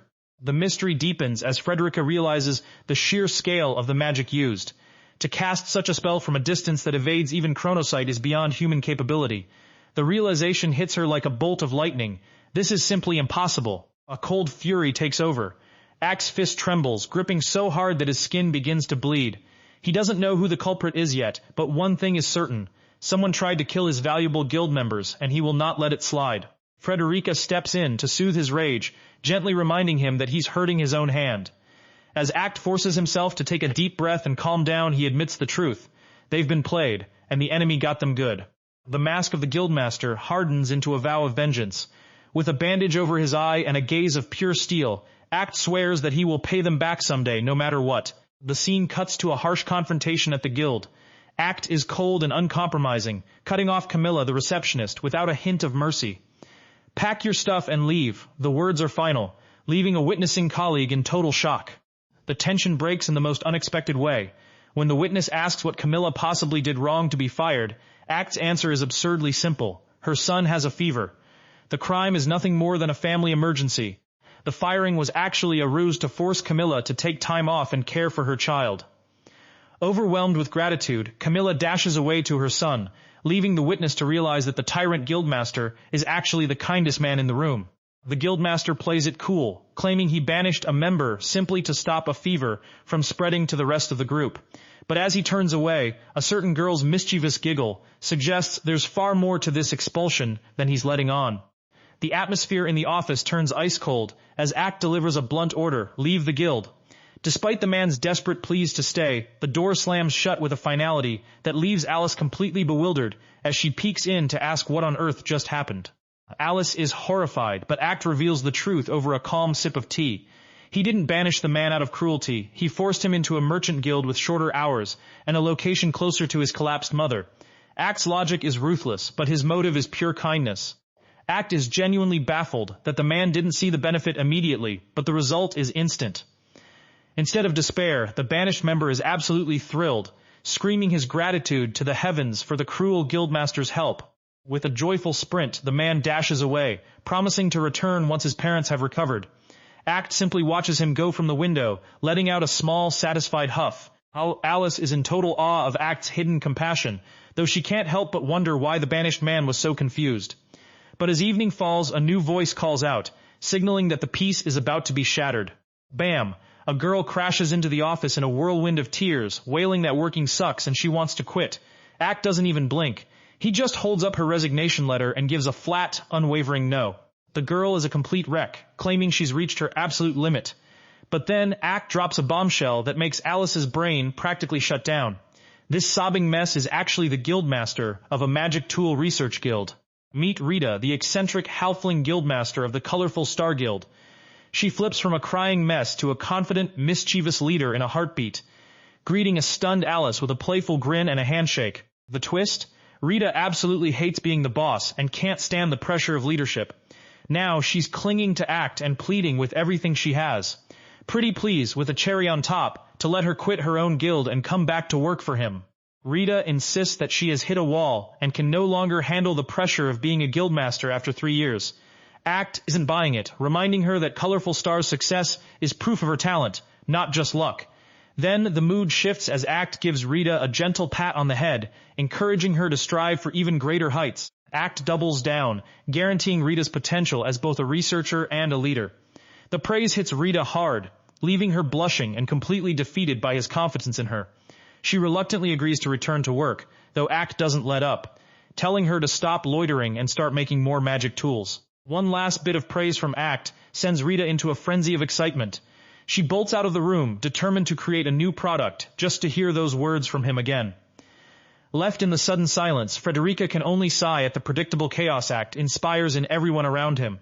Frederica is genuinely baffled. Why would Rita want to return to Heaven's Gem when she already has a successful guild of her own? Act seems completely clueless, merely commenting on Rita's interesting facial expressions. Frederica quickly agrees just to end the conversation, leaving the true reason for Rita's desire to return unspoken. Despite all her success, she still feels happiest when she is working directly beside Act. Evening hits the guild hall, and the place is buzzing with energy. Alice is right in the middle of it, completely enamored by a glass of high-quality wine.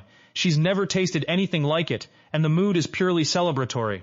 As Alice savors the feast, she realizes the sheer level of talent surrounding her. Roselia reveals the secret.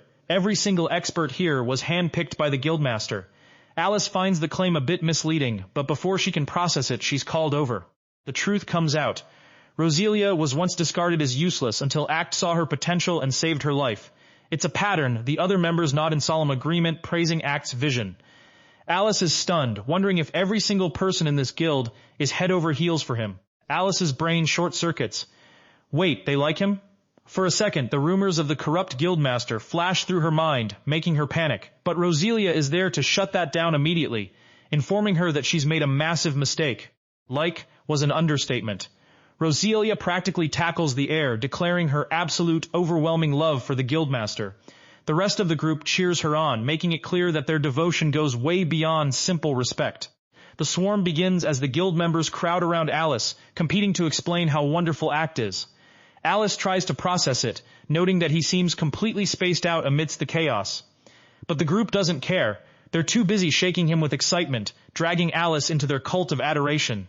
The air turns electric when a cat-eared girl pokes Alice with a direct question. Does she also like the Guildmaster? Alice completely short-circuits, blushing furiously as she tries to claim it's just admiration for how cool and reliable he is. But before she can recover, a sudden, loud slam cuts through the tension. Enter Roselia, wobbling on her feet and clearly deep in her cups. With a bold finger pointed forward and a face flushed with alcohol and passion, she drops a bombshell that freezes everyone in place. The Guildmaster is her man. Absolute chaos erupts as the others start claiming the Guildmaster for themselves. Roselia, now completely love-struck and hiccuping, makes a scandalous declaration about giving him her first time, leaving Alice absolutely horrified and the rest of the group scrambling to restore order. Bam! The door flies open. While one girl desperately tries to force-feed Roselia water to sober her up, the love-drunk woman continues to shout her devotion. Then, the man of the hour appears. Guildmaster Act, and he looks seriously annoyed by the noise. Act doesn't hold back, revealing that the racket was audible all the way from his mansion and has completely ruined his sleep. One cold, piercing stare is all it takes to send the group into a total, bowing panic of desperate apologies.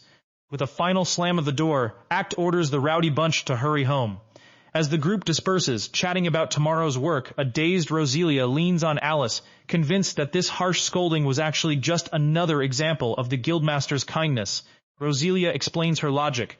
He didn't come to yell, he came to make sure they didn't get hangovers that would affect their work.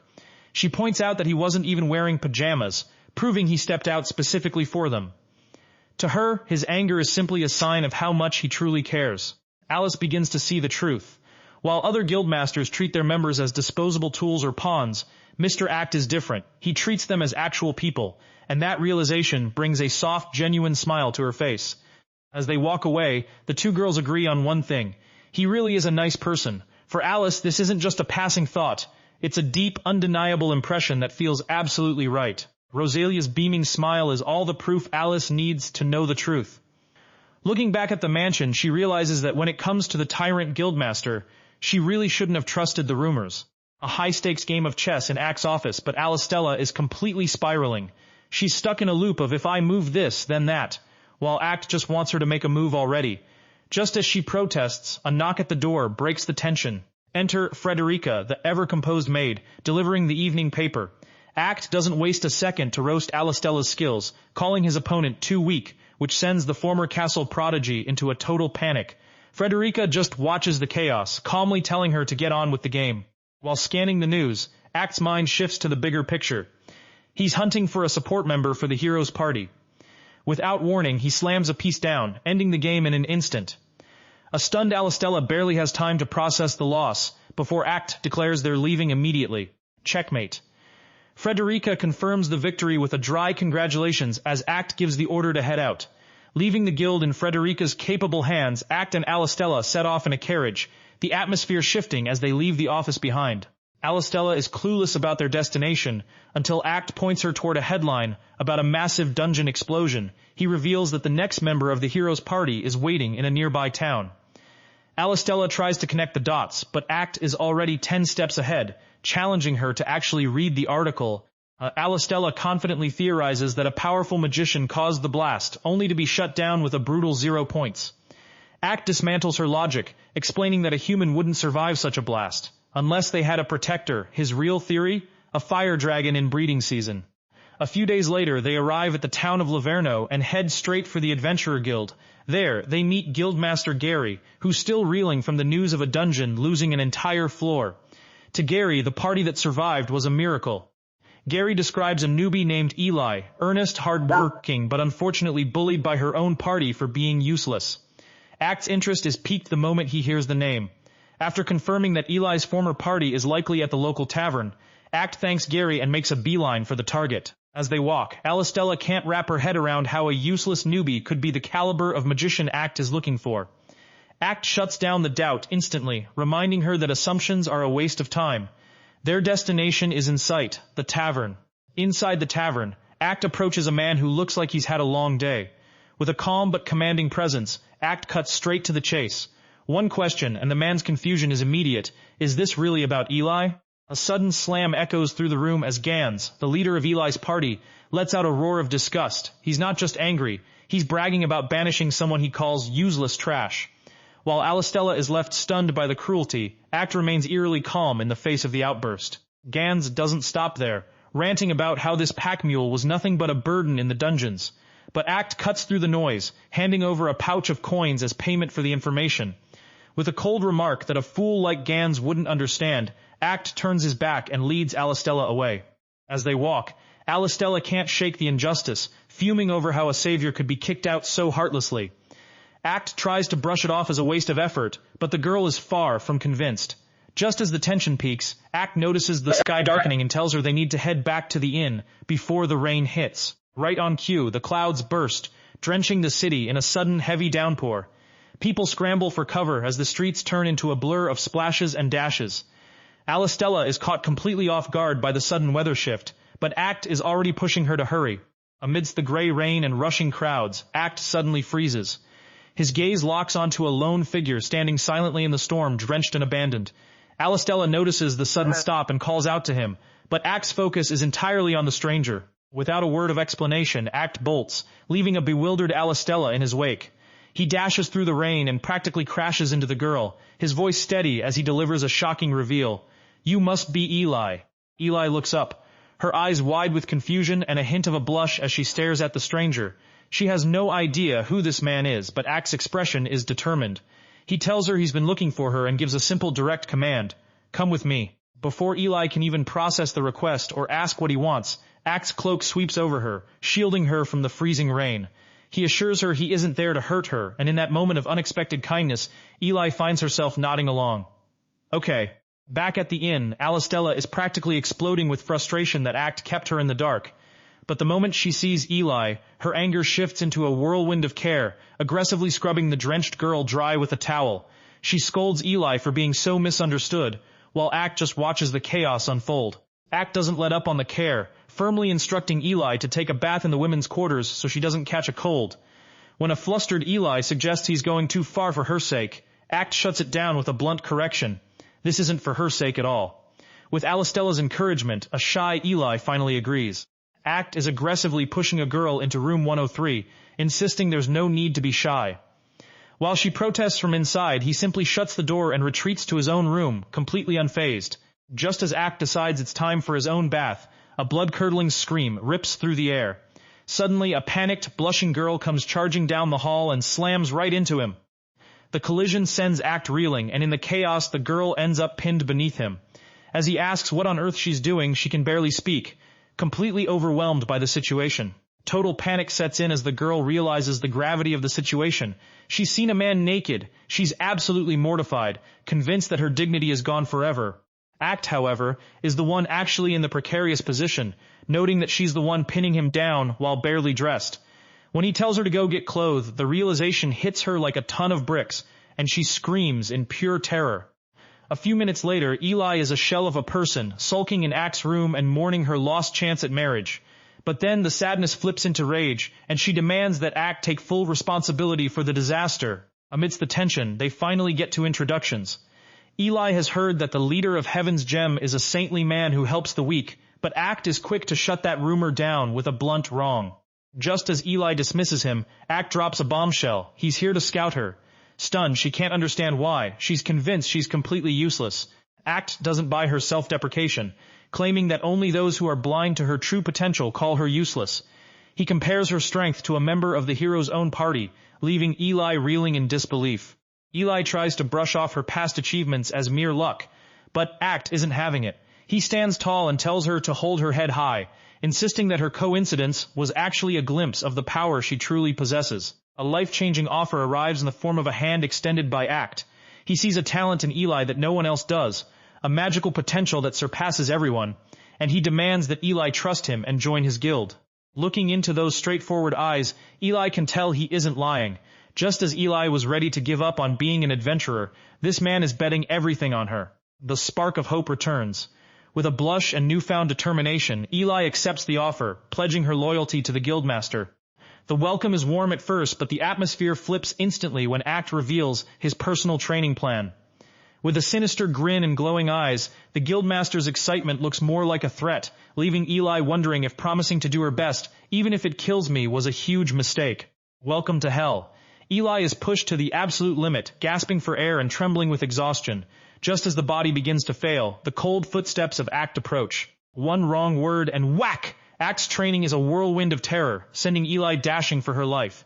When a teammate questions why a magician is being forced to run, Act reveals a cold, hard truth about the nature of power. Power comes with a price. Without a strong body, the reaction of magic will tear a user apart. Act isn't just being cruel. He's building a vessel capable of holding Eli's suppressed strength, even if it looks like he's just whipping a newbie into submission. The pressure is relentless. As Eli collapses under the weight of a log, Act doesn't offer a hand. He offers an insult, calling her a loser for giving up. It's a brutal wake-up call that leaves Eli pleading for mercy. But that insult ignites something. Realizing that Act created a regimen specifically for her, Eli finds a second wind. With a sudden burst of will, she pushes herself up, determined to prove that she isn't a loser anymore. Act's cold exterior breaks into a challenge. Run and show him the truth. Eli gives it everything, dashing until the tank is completely empty. The result? A total collapse, leaving Act to carry the exhausted recruit back. Act tries to play it cool, claiming he's only helping Eli so she doesn't get sick and ruin the schedule. But Eli sees right through the facade, calling him truly kind. A claim he vehemently denies right before the story jumps 2 months into the future. 2 months later, and Eli is absolutely unleashing. With a focused glare and a shout of Nova Strike, she sends a devastating blast of magic screaming toward her target. The result is pure carnage. A massive explosion rips through the training area, shattering the earth and leaving a crater of destruction in its wake. The power is so insane it even breaks the training ground's barrier. While her allies are stunned, calling her a genius for mastering chantless magic, Eli doesn't care about the praise. She throws herself into a desperate hug for her Guildmaster. Overwhelmed with emotion, Eli sobs into Act's chest, thanking him for everything. But Act remains humble, firmly reminding her that the power and the grueling effort were all her own achievements. Back at the Heaven's Gem office, Frederica delivers the news over tea. Eli has successfully subjugated a fire dragon. Word of her growth is spreading like wildfire, and other guilds are already sending inquiries. Frederica can't help but tease Act for his foresight, but the cozy atmosphere is instantly shattered when a man bursts through the door with a loud bam. It's Gans, and he's not here for a social visit. He demands to take Eli back, arrogantly claiming that since Eli is his, he's the only one who gets to decide what happens to her. Just as Eli enters the room, Gans seizes her, his expression twisting into something predatory. He calls her dear and tells her how useful she's become, leaving Eli trembling in fear. Gans is mid-law, bragging about how he'll make use of Eli again when the mood flips instantly. Without a single word, Act delivers a brutal kick that sends Gans flying across the room, leaving the intruder absolutely stunned. The tension snaps as Act looks at Gans with absolute contempt, declaring that he will never allow Eli to leave with trash like him. The air turns toxic as Act openly mocks Gans, while Eli can only stammer nervously amid the hostility. Just as the situation spirals, a towering presence descends. A maid whose aura is so suffocating it practically freezes the room. With a cold warning that the master is busy, she threatens to forcibly remove them, leaving the men paralyzed by her monstrous amount of mana. By evening, the chaos has settled, but Eli is drowning in guilt. She pours her heart out to the Guildmaster, apologizing for the trouble and calling herself a failure and a weakling, her voice trembling with self-loathing. But the response she gets is a cold shower. The Guildmaster turns away with a dismissive, "I don't care," calling her disappointing. Panic surges through Eli as she desperately pleads for him not to leave her behind. As they walk through a narrow back alley, Eli is still begging for forgiveness, terrified of being kicked out. Then, in a heartbeat, the silence is shattered. A hidden attacker lunges from the shadows, striking the Guildmaster with a brutal blow. Eli screams in horror as the Guildmaster hits the ground.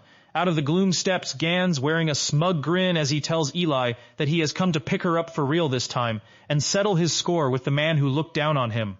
The scene turns savage as Gans begins relentlessly kicking the Guildmaster, ignoring Eli's desperate cries to stop. When asked why, his answer is chillingly simple: "Because he pisses me off." Gans offers a twisted olive branch, telling Eli to return to his party. When she refuses, the violence intensifies. He rains down more kicks on the Guildmaster, demanding she agree to come back or the beating continues. Trapped in a nightmare, Eli trembles as Gans uses the Guildmaster's pain as leverage, promising to stop only if she submits. In the middle of the assault, the Guildmaster manages one word, his voice cutting through the terror: "Eli." Despite the blood and the pain, the Guildmaster's only concern is her. He tells her to stop thinking about him and to focus on her own life, urging her not to do anything she'll regret. With a final selfless command, he tells her to just go. A sudden blast of wind rips through the air as Eli screams for the Guildmaster's release. She doesn't just ask, she demands it with a powerful surge of magic that sends Gans's thugs flying. The impact is devastating, leaving the attackers scattered and gasping in disbelief. They can't believe this brat just leveled them, while she remains focused, her wand still pointed like a weapon. The tension spikes as Gans tries to brush Eli off, calling her a brat, but she refuses to back down. Eli then points out a chilling truth: the knife Gans is holding is laced with poison. Gans tries to play it cool, but fear is starting to set in. Eli reflects on the true terror of cowardice, and before Gans can even react, she shuts him down with a cold, "Too slow, no more hesitation." With a fierce cry, Eli unleashes a wind shot that slams into Gans with overwhelming force. She's finally breaking her chains, refusing to live in fear or follow his orders ever again. As the dust settles, the thugs scramble toward their leader, but the atmosphere shifts instantly. Act stands calmly amid the chaos, leaving everyone, including the defeated Gans, completely bewildered. Gans loses his composure, demanding to know how the Guildmaster remains unscathed after the beating his men gave him. The response is brutal. To Act, their attacks were moving in slow motion. He crowns Gans the idiot of the day with a mocking pat on the head. Driven by desperation, Gans lunges forward, but it's a suicide mission. In a blur of motion, the Guildmaster delivers a series of lightning-fast strikes that leave Gans absolutely wrecked. Beaten and broken, Gans can only describe Act as a monster, but the Guildmaster isn't even looking at him. Instead, he turns to Eli, calling Gans a wonderful stepping stone, and praising her for finally standing up to her former leader. The tension finally breaks as Eli dashes forward and throws her arms around the Guildmaster in a tight hug. She realizes that he deliberately played the weakling to force her to confront Gans, though she still wonders why he had to be so dramatic about it. Eli is in tears, overwhelmed by the realization that the Guildmaster deliberately took those hits just to help her grow. Act shuts down her self-doubt with a blunt reminder of her talent, calling the entire incident part of her training. But Eli isn't buying the training excuse. She pouts, admitting that she was genuinely terrified for him. Then he drops a line that completely flips the mood. He claims to be a corrupt Guildmaster who'll do anything to get his way. Eli is left completely dumbfounded for a second, before the absurdity of it hits her and she bursts into a blushing laugh. Fast forward to the Heaven's Gem Guild, where the high-energy Ulgar storms into the office. She greets the Guildmaster with her usual boldness, though he's not amused by her using him as a messenger boy. Ulgar doesn't care, she's only here for the new member. The mood turns ice-cold when the Guildmaster looks at Eli and delivers a crushing blow. He's banishing her because she's no longer useful to Heaven's Gem. Eli is absolutely devastated, but the hammer drops again, this time as a blessing. He isn't abandoning her, he's promoting her to Lawrence's hero party. Eli is stunned, wondering if he thinks she's lacking, but the Guildmaster's goal is clear. He wants her to help people as a true comrade to the hero. Overwhelmed by his hidden kindness, Eli vows she'll never forget everything he's done for her. As Ulgar begins leading her away, Eli suddenly stops. In a burst of passion, she turns back toward the Guildmaster and confesses her feelings, demanding that he go out with her. She's already imagining their future, saving the world together before retiring to a peaceful life in the countryside. The Guildmaster's only reaction is a confused, "What an idiot pritch." The misunderstanding is swift and brutal. Act tells Eli that she can't possibly go out with him when she already has another man she likes. Eli nearly collapses from the shock of his complete misunderstanding, while an amused Ulgar says her final goodbyes and begins dragging Eli toward the door. Before leaving, Eli promises that she will return once her journey is complete. With the chaos settled, the Guildmaster smugly concludes that Eli must already be in love with another man, even praising the mystery man's apparent romantic skill. Standing beside him, Frederica can only sigh. She can't believe how incredibly dense her master is when it comes to romance. The scene shifts to the kingdom of Celidia, where the atmosphere is far more sinister. While Luna the healer is just trying to enjoy her meal, the hero, Vulcan, delivers a cold ultimatum. Without a hint of hesitation, he tells her she's no longer needed and orders her to leave the party. The reason is heartless. Luna is useless, now that they have Mary, a saint who can do everything a healer can and more. Luna is crushed, pleading that they're childhood friends and comrades, but the moment is interrupted by a sudden, awkward grab to Mary's chest. The air practically sparkles as Vulcan drops a bombshell. He and Mary started dating last night, but the romance is laced with poison, as Mary smugly gloats about stealing him away while Vulcan calls his former companion a nuisance. A sudden, passionate kiss seals the deal, leaving Luna in absolute shock. Even as Luna worries about their future without her, Mary brushes her off with a cold, indifferent shrug. The tension boils over as Luna tries to defend her worth, claiming that the others are too weak to survive without her support magic. But Mary calls her a liar while clinging to Vulcan. The argument spirals into chaos, with Luna insisting that she learned everything from scratch just to help the party, only to be met with a question that cuts deep. Why would a healer even bother learning support magic? Then comes the ultimate blow. Vulcan dismisses Luna's feelings as a mere crush, claiming that she only wants to remain because she likes him. To rub salt in the wound, he praises Mary's beauty and womanly charm, leaving Luna absolutely livid.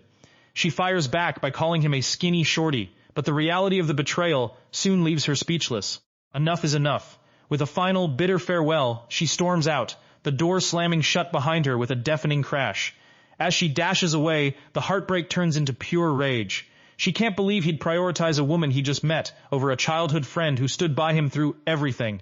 In a burst of agony, she slams her fist into the earth, cracking the very ground beneath her. The rage vanishes, leaving only a hollow, crushing sadness. She collapses into the dirt, the weight of the banishment finally breaking her. Tears stream down her face as she wonders why she ever tried so hard for someone who could throw her away so easily. All that's left is the sound of her heartbroken sobbing, echoing through the empty street. Fast forward to that night, and Act is already on the move with Alistella, searching for a new healer to join the hero's party. He admits it's unusual to travel to a neighboring country for a recruit, but their mission is clear. Suddenly, a strange glow catches their eye in the distance. Is that a fire?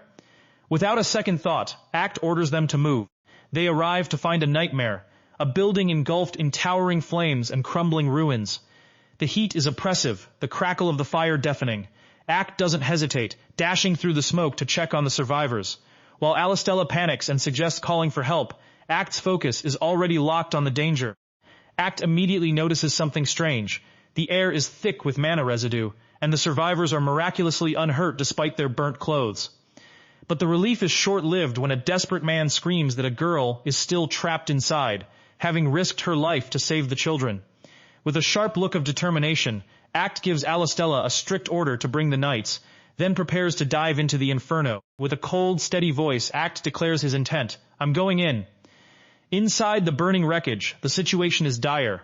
Amidst the crashing beams and roaring flames, a girl lies pinned under the debris, barely able to make a sound as the ceiling continues to crumble around her. Trapped and exhausted, the girl feels the end drawing near, unable to move an inch. But just as hope fades, a blur of motion streaks through the smoke. Before she can even process what's happening, a massive kick shatters the debris in a violent explosion of wood and stone. She looks up in total disbelief. Act has arrived and he's not taking no for an answer. Amidst the chaos of a collapsing building, Act refuses to let hope die. While others are paralyzed by the disaster, he pushes through the rubble, determined to pull a survivor from the wreckage. Miraculously, Luna finds that she can move again. Following Act's quick instructions, she escapes the collapsing building with the rescued child in tow. As a building is consumed by roaring flames and a young girl prays for a miracle, Act and his companion make a daring high-stakes leap through the inferno to escape.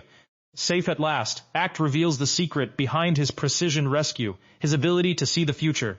He immediately shifts into command mode, ordering the knights to scour the area for any remaining casualties. But for Luna, the physical danger is nothing compared with the emotional wreckage.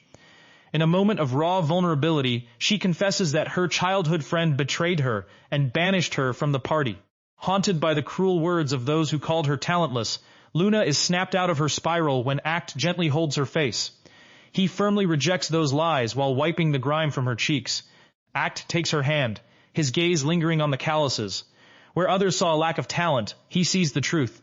The marks of someone who has fought relentlessly to improve their skills. The locals shower Luna with gratitude for saving their children, but Act's words affect her the most.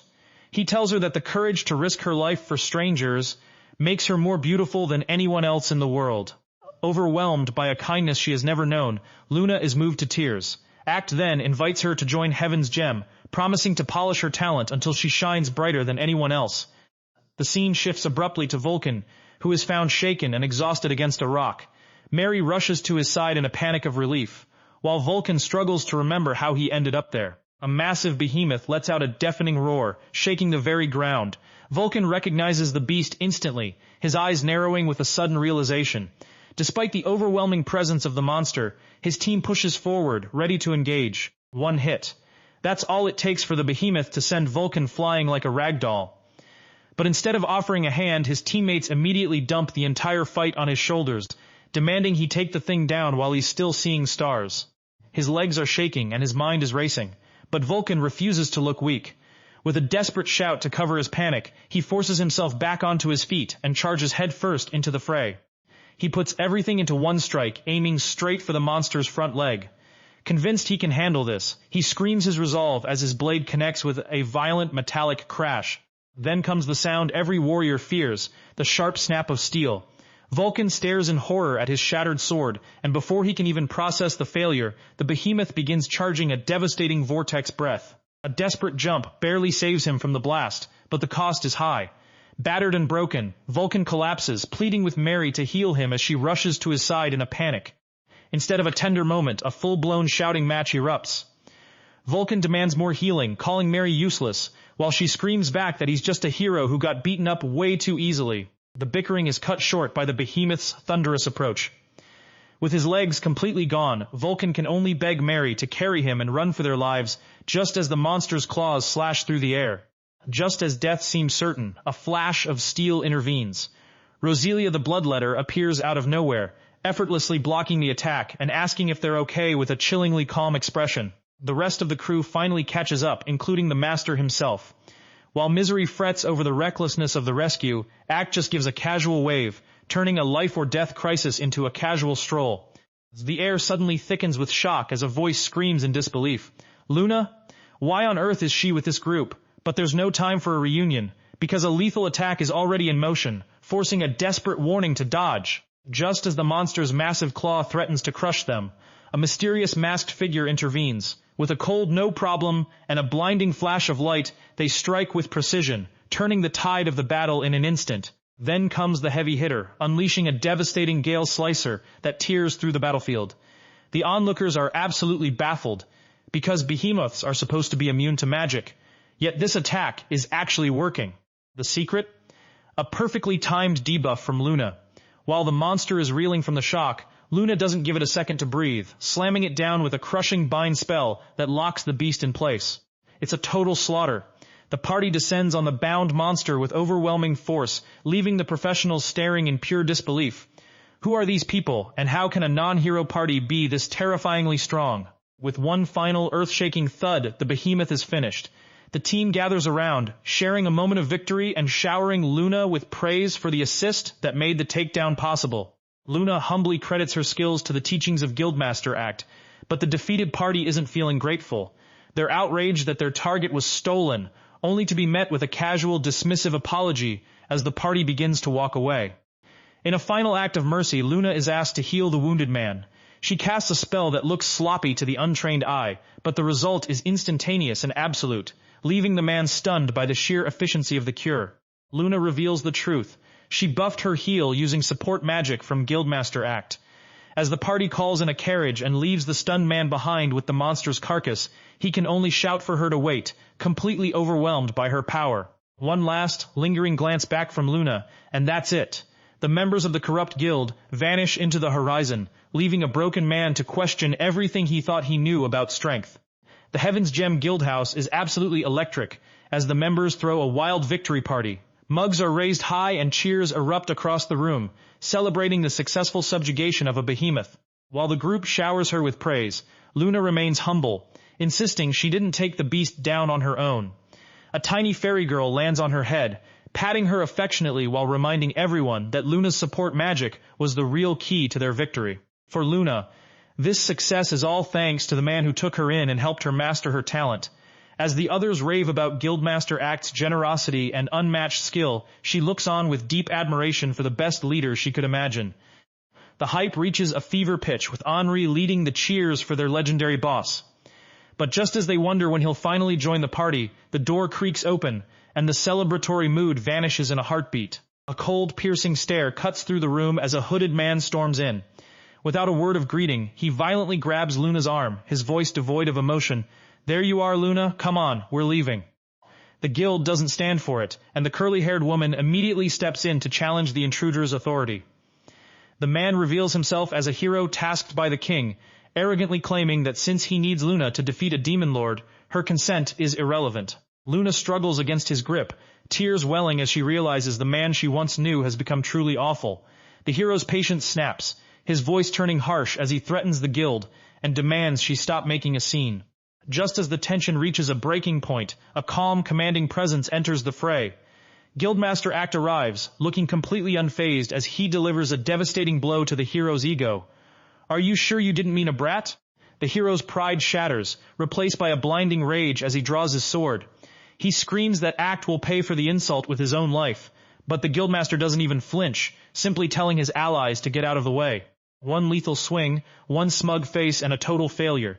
The hero lunges with everything he has, only for Act to dodge the attack with effortless boredom, leaving the savior of the kingdom gaping in utter disbelief. The hero is swinging for his life, but Act Enge is just dancing around him. While the crowd screams for the Guildmaster to be taken down, the hero finds himself face down in the dirt, unable to land a single hit. Standing over the defeated warrior, Act Enge delivers a blow more painful than any sword strike. He looks down with pure coldness, telling the man that he's not just failing, he's tarnishing the very title of hero. Driven by pure rage, the hero lunges forward in one last desperate attempt to save face. But in a blur of motion, Act Enge shuts him down instantly, twisting his arm into a brutal lock that leaves him screaming in pain. With a blade pressed to the hero's throat, Act Enge exposes the truth. The man is simply too weak. Even when the hero tries to threaten him with the power of the Kingdom of Celedia, the Guildmaster remains completely unfazed. Just when the hero thinks he has leverage, Act Enge drops a bombshell. He tosses the sword back and hands over a card, revealing that he's already spoken to the king, and the king wants a word. Right, now. The reaction from the palace is instant and chaotic. The king of Celidia is absolutely terrified, screaming that attacking Act Enge is a death sentence for the entire kingdom. In a fit of panic, he does the unthinkable. He strips the hero of his title on the spot. Left in the wake of a total collapse, the former hero is spiraling. He can't wrap his head around why a whole nation's ruler would tremble at the mention of one man. Just who is this guy? Act Enge doesn't even give him time to recover, coldly asking if he can really afford to just loiter around. Though the broken man vows revenge and storms off, it's clear his pride is the only thing he has left. As Act Enge protectively pulls Luna close, he leaves the greenhorn trembling in the dust. With a final piece of advice to stop relying on others, the Guildmaster and his elite squad march away, leaving the defeated hero behind. Luna's gratitude is heartfelt, but Act Enge brushes it off with humble simplicity. Protecting his members is just part of the job. But as the scene shifts to the royal castle gate of Celidia, it's clear the real drama is only beginning. Imagine waking up to the ultimate nightmare, being stripped of your title as the hero. For this man, the shock is real, and the guards aren't taking any excuses as they block his path with a cold, metallic clang. He tries to fight it, screaming that it must be a joke, but the reality hits him hard and fast. One shove later, and he's literally thrown out of his own life, wailing in total disbelief. Desperation kicks in as he begs for one more chance, pleading with the crown to take him back. But the only answer he gets is a brutal whack to the face that shuts him up instantly. Now he's just a piece of trash to be dragged through the dirt. The guards don't just kick him out, they tear into his failures, mocking how he's become a nuisance to the kingdom. Even Vulcan's attempts to explain himself are dismissed as blaming his comrades. With one final toss and a threat of jail, he is left in the dust, realizing that his humiliating defeat at Act Enge's hands has destroyed what remained of his reputation. But the real torture starts when he sees the townspeople. The whispers are everywhere. They're not sad for him. They're celebrating his fall. The humiliation is absolute, leaving him screaming in internal agony. That night, the forest feels as cold as his future. Between a woman named Mary who dumped him the moment he lost his status and the shame of returning home a failure, he's hit rock bottom. Under the moonlight, he finds himself longing for Luna, the one person who actually cared, even if she was annoying. It's the kind of regret that only hits when you've lost everything. Just as Vulcan is screaming for the world to end, a scarred adventurer named Olga wanders into the clearing. Vulcan begs to be left alone, but Olga refuses to abandon him in that state. Instead of judging him, Olga offers Vulcan a bowl of warm stew, perhaps the first genuine kindness he has received since his world collapsed. Tears fall into the bowl as Vulcan eats in silence. Olga finally asks what happened, and Vulcan admits that he made one terrible mistake after another. The crackle of the campfire only emphasizes the heavy silence. Olga does not sugarcoat the situation, but he also refuses to let Vulcan disappear into self-pity. Olga explains that he has survived failures and brutal injuries of his own. Even when Vulcan insists that everything is over, Olga reminds him that surviving the fall is the first step toward rebuilding a life. His strength comes from one simple choice. He never gave up. Olga tells Vulcan that failure is not the end, as long as a person is willing to learn from it. Vulcan still has no title and nowhere to go, but for the first time, he begins to see another path. Olga offers him a place in his adventuring party. Realizing that even a ruined life can begin again, Vulcan accepts the invitation and asks for a second helping of stew. The following morning, Olga brings Vulcan to Heaven's Gem. The sight of the guild leaves Vulcan frozen, because this is the last place he ever expected to receive a second chance. The tension spikes when a girl appears at the top of the stairs. Vulcan recognizes her immediately, calling out Luna. But the reaction is immediate. Luna flinches, her expression clouded with nervousness. The weight of the past hits Vulcan all at once. Realizing how much Luna had actually done for him, he doesn't just apologize. He throws himself into a deep, desperate bow, begging for her forgiveness for everything. With Vulcan's removal as the hero now official, he and Luna finally exchange sincere apologies for everything that happened between them. Vulcan makes a firm decision to rebuild his life from the ground up. Luna gives him a quiet, good luck, and watches as Vulcan steps away from their painful past to begin a new path. Act then offers Vulcan a genuine second chance, but with one strict condition. If you swear that you will never behave that way again, I will allow you to join my guild. Olga finally realizes that Act deliberately sent him on a solo midnight quest so that he would encounter and rescue Vulcan. When Olga praises the plan as impressive, Act blushes and stubbornly insists that he has misunderstood everything.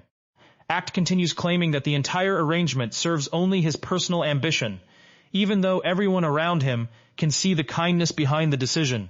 The scene shifts to Dalheim, a peaceful country ruled by elves, but the atmosphere is anything but calm.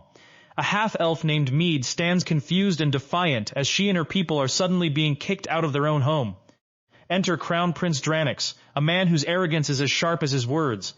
He declares a new cruel era under King Baranix, ordering every single half-elf to vanish from the country by the end of the day, or lose their heads. Maid isn't staying quiet, screaming that this is blatant discrimination and a betrayal of the previous king's will. But Dranix has no patience for justice.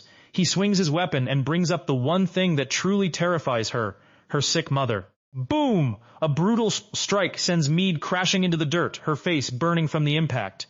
Dranix looks down with cold indifference, claiming that pain is the only language these dimwits understand before violently grabbing her by the hair. With Maid dangling helplessly, Dranix issues a final sadistic ultimatum. Leave now or suffer the same fate. Even as the other half-elves scream in horror and beg for her release, the prince only sighs, calling for his guards to execute anyone who dares to resist. Just as the axes are about to fall, Maid does the only thing she can. She sinks her teeth deep into the prince's hand. In the chaos of his screams, she uses her last bit of strength to yell a desperate command. Everyone, run, now! Panic erupts as the half-elves flee for their lives, leaving a screaming Maid behind. Even as she's dragged away by her hair, she's still shouting for help. But the guards are already closing in. A brutal scene opens with an arrogant elf noble raining blows down on a young half-elf girl. He's absolutely livid, screaming that a filthy half-blood had the audacity to bite someone as great as him. Even as a subordinate asks about other escapees, the noble's rage is far from over. The cruelty peaks with a vicious kick that sends the girl sprawling. Death is too easy, though. The noble decides she'll instead spend the rest of her miserable life in the chains of slavery. Coughing and broken, the girl's only thought is for her mother as she's handed over to slave traders. The noble leaves her with one final disgusting prayer, that a wealthy man will pay for her body. With a final heavy thud, she collapses into total despair. The mood flips instantly to a quiet rural village far from the capital. Act arrives to find a familiar face, the muscular Lawrence.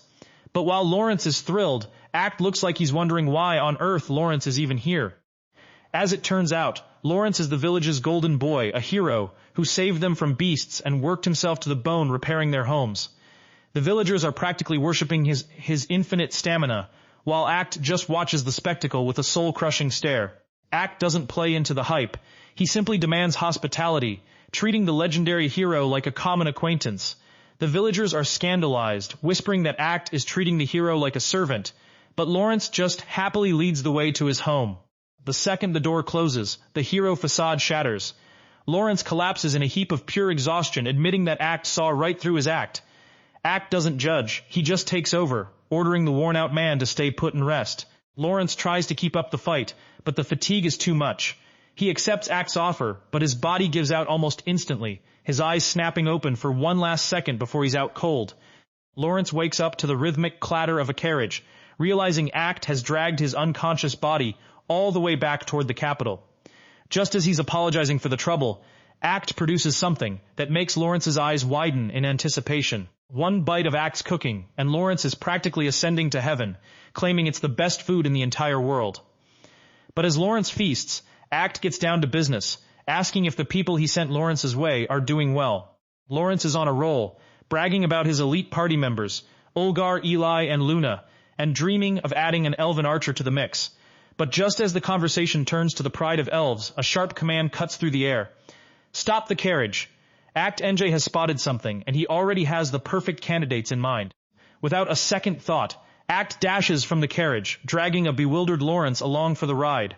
When the hero asks where they're going, the answer is simple and instinctive. Because when a hero runs, it means someone is in desperate need of help. Slowly, a young girl named Maid opens her eyes to find a stranger watching over her. The man introduces himself with a confident grin. He's Lawrence, the hero of the kingdom.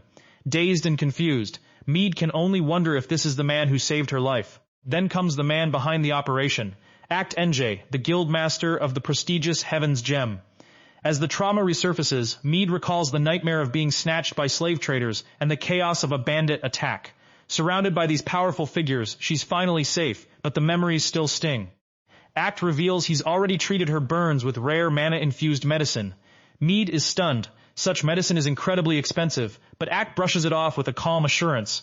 Now he needs the truth. He wants every detail about the slavers who took her. The moment Maid speaks, Lawrence practically explodes with rage, trembling with the urge to crush the fools responsible. He's ready to launch a full-scale protest against the Crown Prince, but Act quickly reels him in. With the noise settled, Act turns his focus back to Maid with one crucial question. What are her plans? The answer is heartbreaking. Maid just wants to find her mother, but she's crushed by her own perceived weakness. Tears stream down her face as she admits she has nothing and no power to change her fate. But Act isn't having it, firmly telling her to raise her head. He shuts down her self-doubt with a single line. It's far too early to decide she's useless. Act offers her a lifeline, become an adventurer. It's the perfect plan to earn travel expenses and gather intel, even if Maid is convinced she lacks the talent. Then, Act does something that changes everything. He pats her head and tells her she possesses an ability that surpasses almost any other elf. For the first time, Maid feels seen. He doesn't look at her like a piece of rubble on the road. Looking into his eyes, she realizes this man is different. 2 words, simple and heavy, trust me. Lawrence chimes in with a beaming smile, testifying that Act is the one who saw his own hidden potential and forged him into a hero. Now the choice is hers. What does she want to do with her life? Overcome with emotion.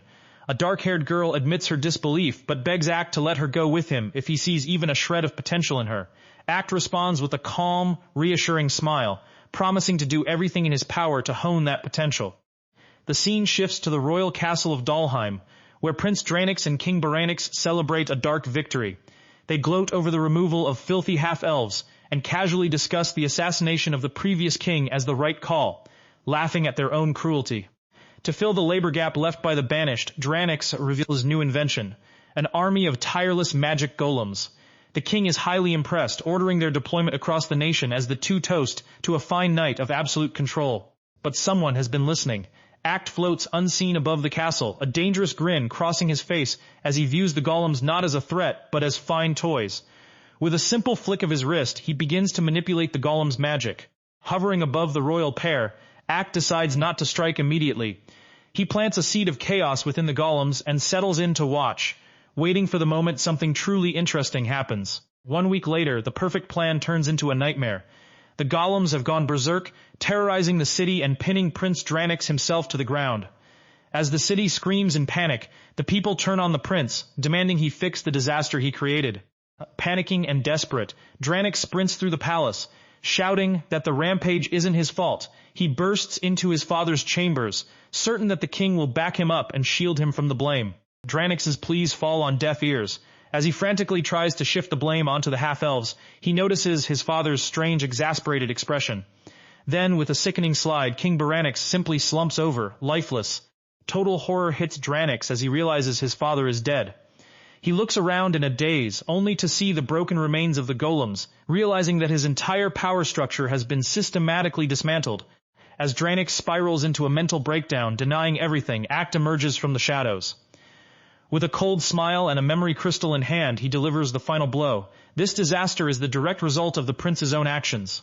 A sudden, brutal betrayal. A royal elf is left reeling in shock as a mysterious woman with glasses delivers a crushing blow, claiming the elf's most respected figure was murdered by his own son. Cold and calculating, the woman with glasses admires the golem technology, while the royal elf collapses in despair. She doesn't feel a shred of pity, only the thrill of squashing another talent for her own amusement. But the plan hits a wall. The invincible golems are being torn apart by a skilled archer, leaving the woman with glasses in total disbelief. Only one person could have orchestrated this interference. Act is at it again. Chaos erupts in a neighboring town as the golems launch a brutal assault. Civilians are terrified, unable to fight back against the relentless machines, and a young girl's desperate cries for her mother fill the air. Just as hope seems lost, a single arrow screams through the air, smashing the golem to pieces. Enter Maid, the ace archer of Heaven's Gem, arriving just in time to save the day. Maid quickly identifies the girl as Lena and whisks her away from the danger. Meanwhile, a frantic mother searches desperately for her daughter, her voice cracking with panic. A tearful reunion. Lena is safely back in her mother's arms, but the relief is short-lived. More golems are crawling over the rooftops, surrounding them, but Maid stands her ground as their shield. Maid isn't about to let her allies do all the heavy lifting. She recalls the grueling training she endured under a demanding centaur mentor, all thanks to Act's guidance, and a confident smirk plays on her lips. It turns out Act's influence reaches even the legendary wise beasts of the forest. Despite the centaur's gruff exterior and impossible demands, like hitting 10 targets blindly, his respect for Act is undeniable.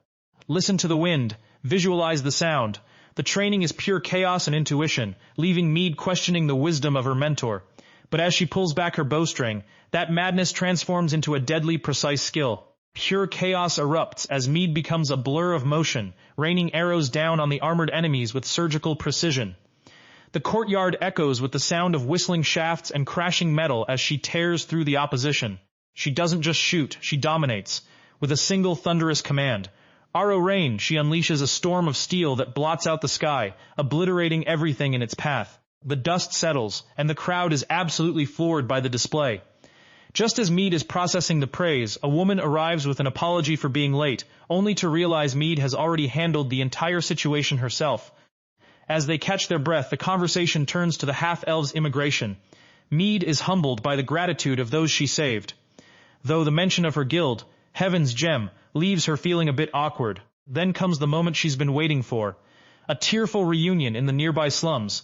Surrounded by friends and the news that her mother is safe, the adrenaline finally wears off, and Maid collapses in a heap of pure relief.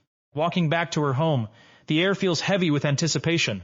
Maid stops dead in her tracks, her eyes widening as she spots a familiar figure waiting inside.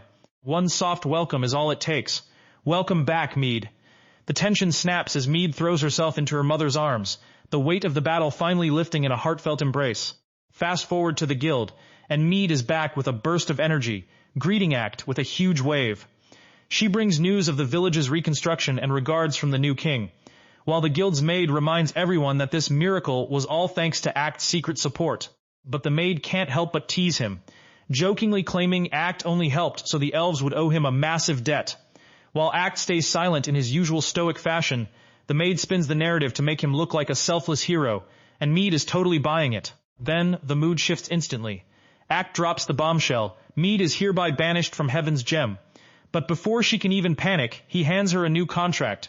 Not for a random job, but for the position of Deputy Commander of the Knights. He's not kicking her out. He's giving her the ultimate promotion, just so she can stay close to her family. Maid, however, has no interest in rank or political authority and respectfully declines the Deputy Commander position. Before Act can respond, Lawrence bursts through the door with a bombshell announcement. Med has decided to join his hero party instead. Maid admits that she understands why Act found the Deputy Commander position for her. It would have allowed her to remain close to her village and visit her mother often. Even so, she chooses Lawrence's party because she wants to repay Act's kindness by helping defeat the Demon Lord, and Act finally gives in to her determination. As Maid bows in gratitude, Act puts on his cold Guildmaster persona, warning her not to expect a way back after choosing her own path. Far from being discouraged, Maid is fired up to do her best for his sake. Once alone, Act and his maid analyze the move. While a stable life was the ideal path, Maid joining the hero's party is a strategic win.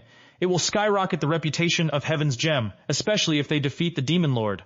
The maid can't help but find it baffling that people keep choosing paths that benefit Act more than themselves.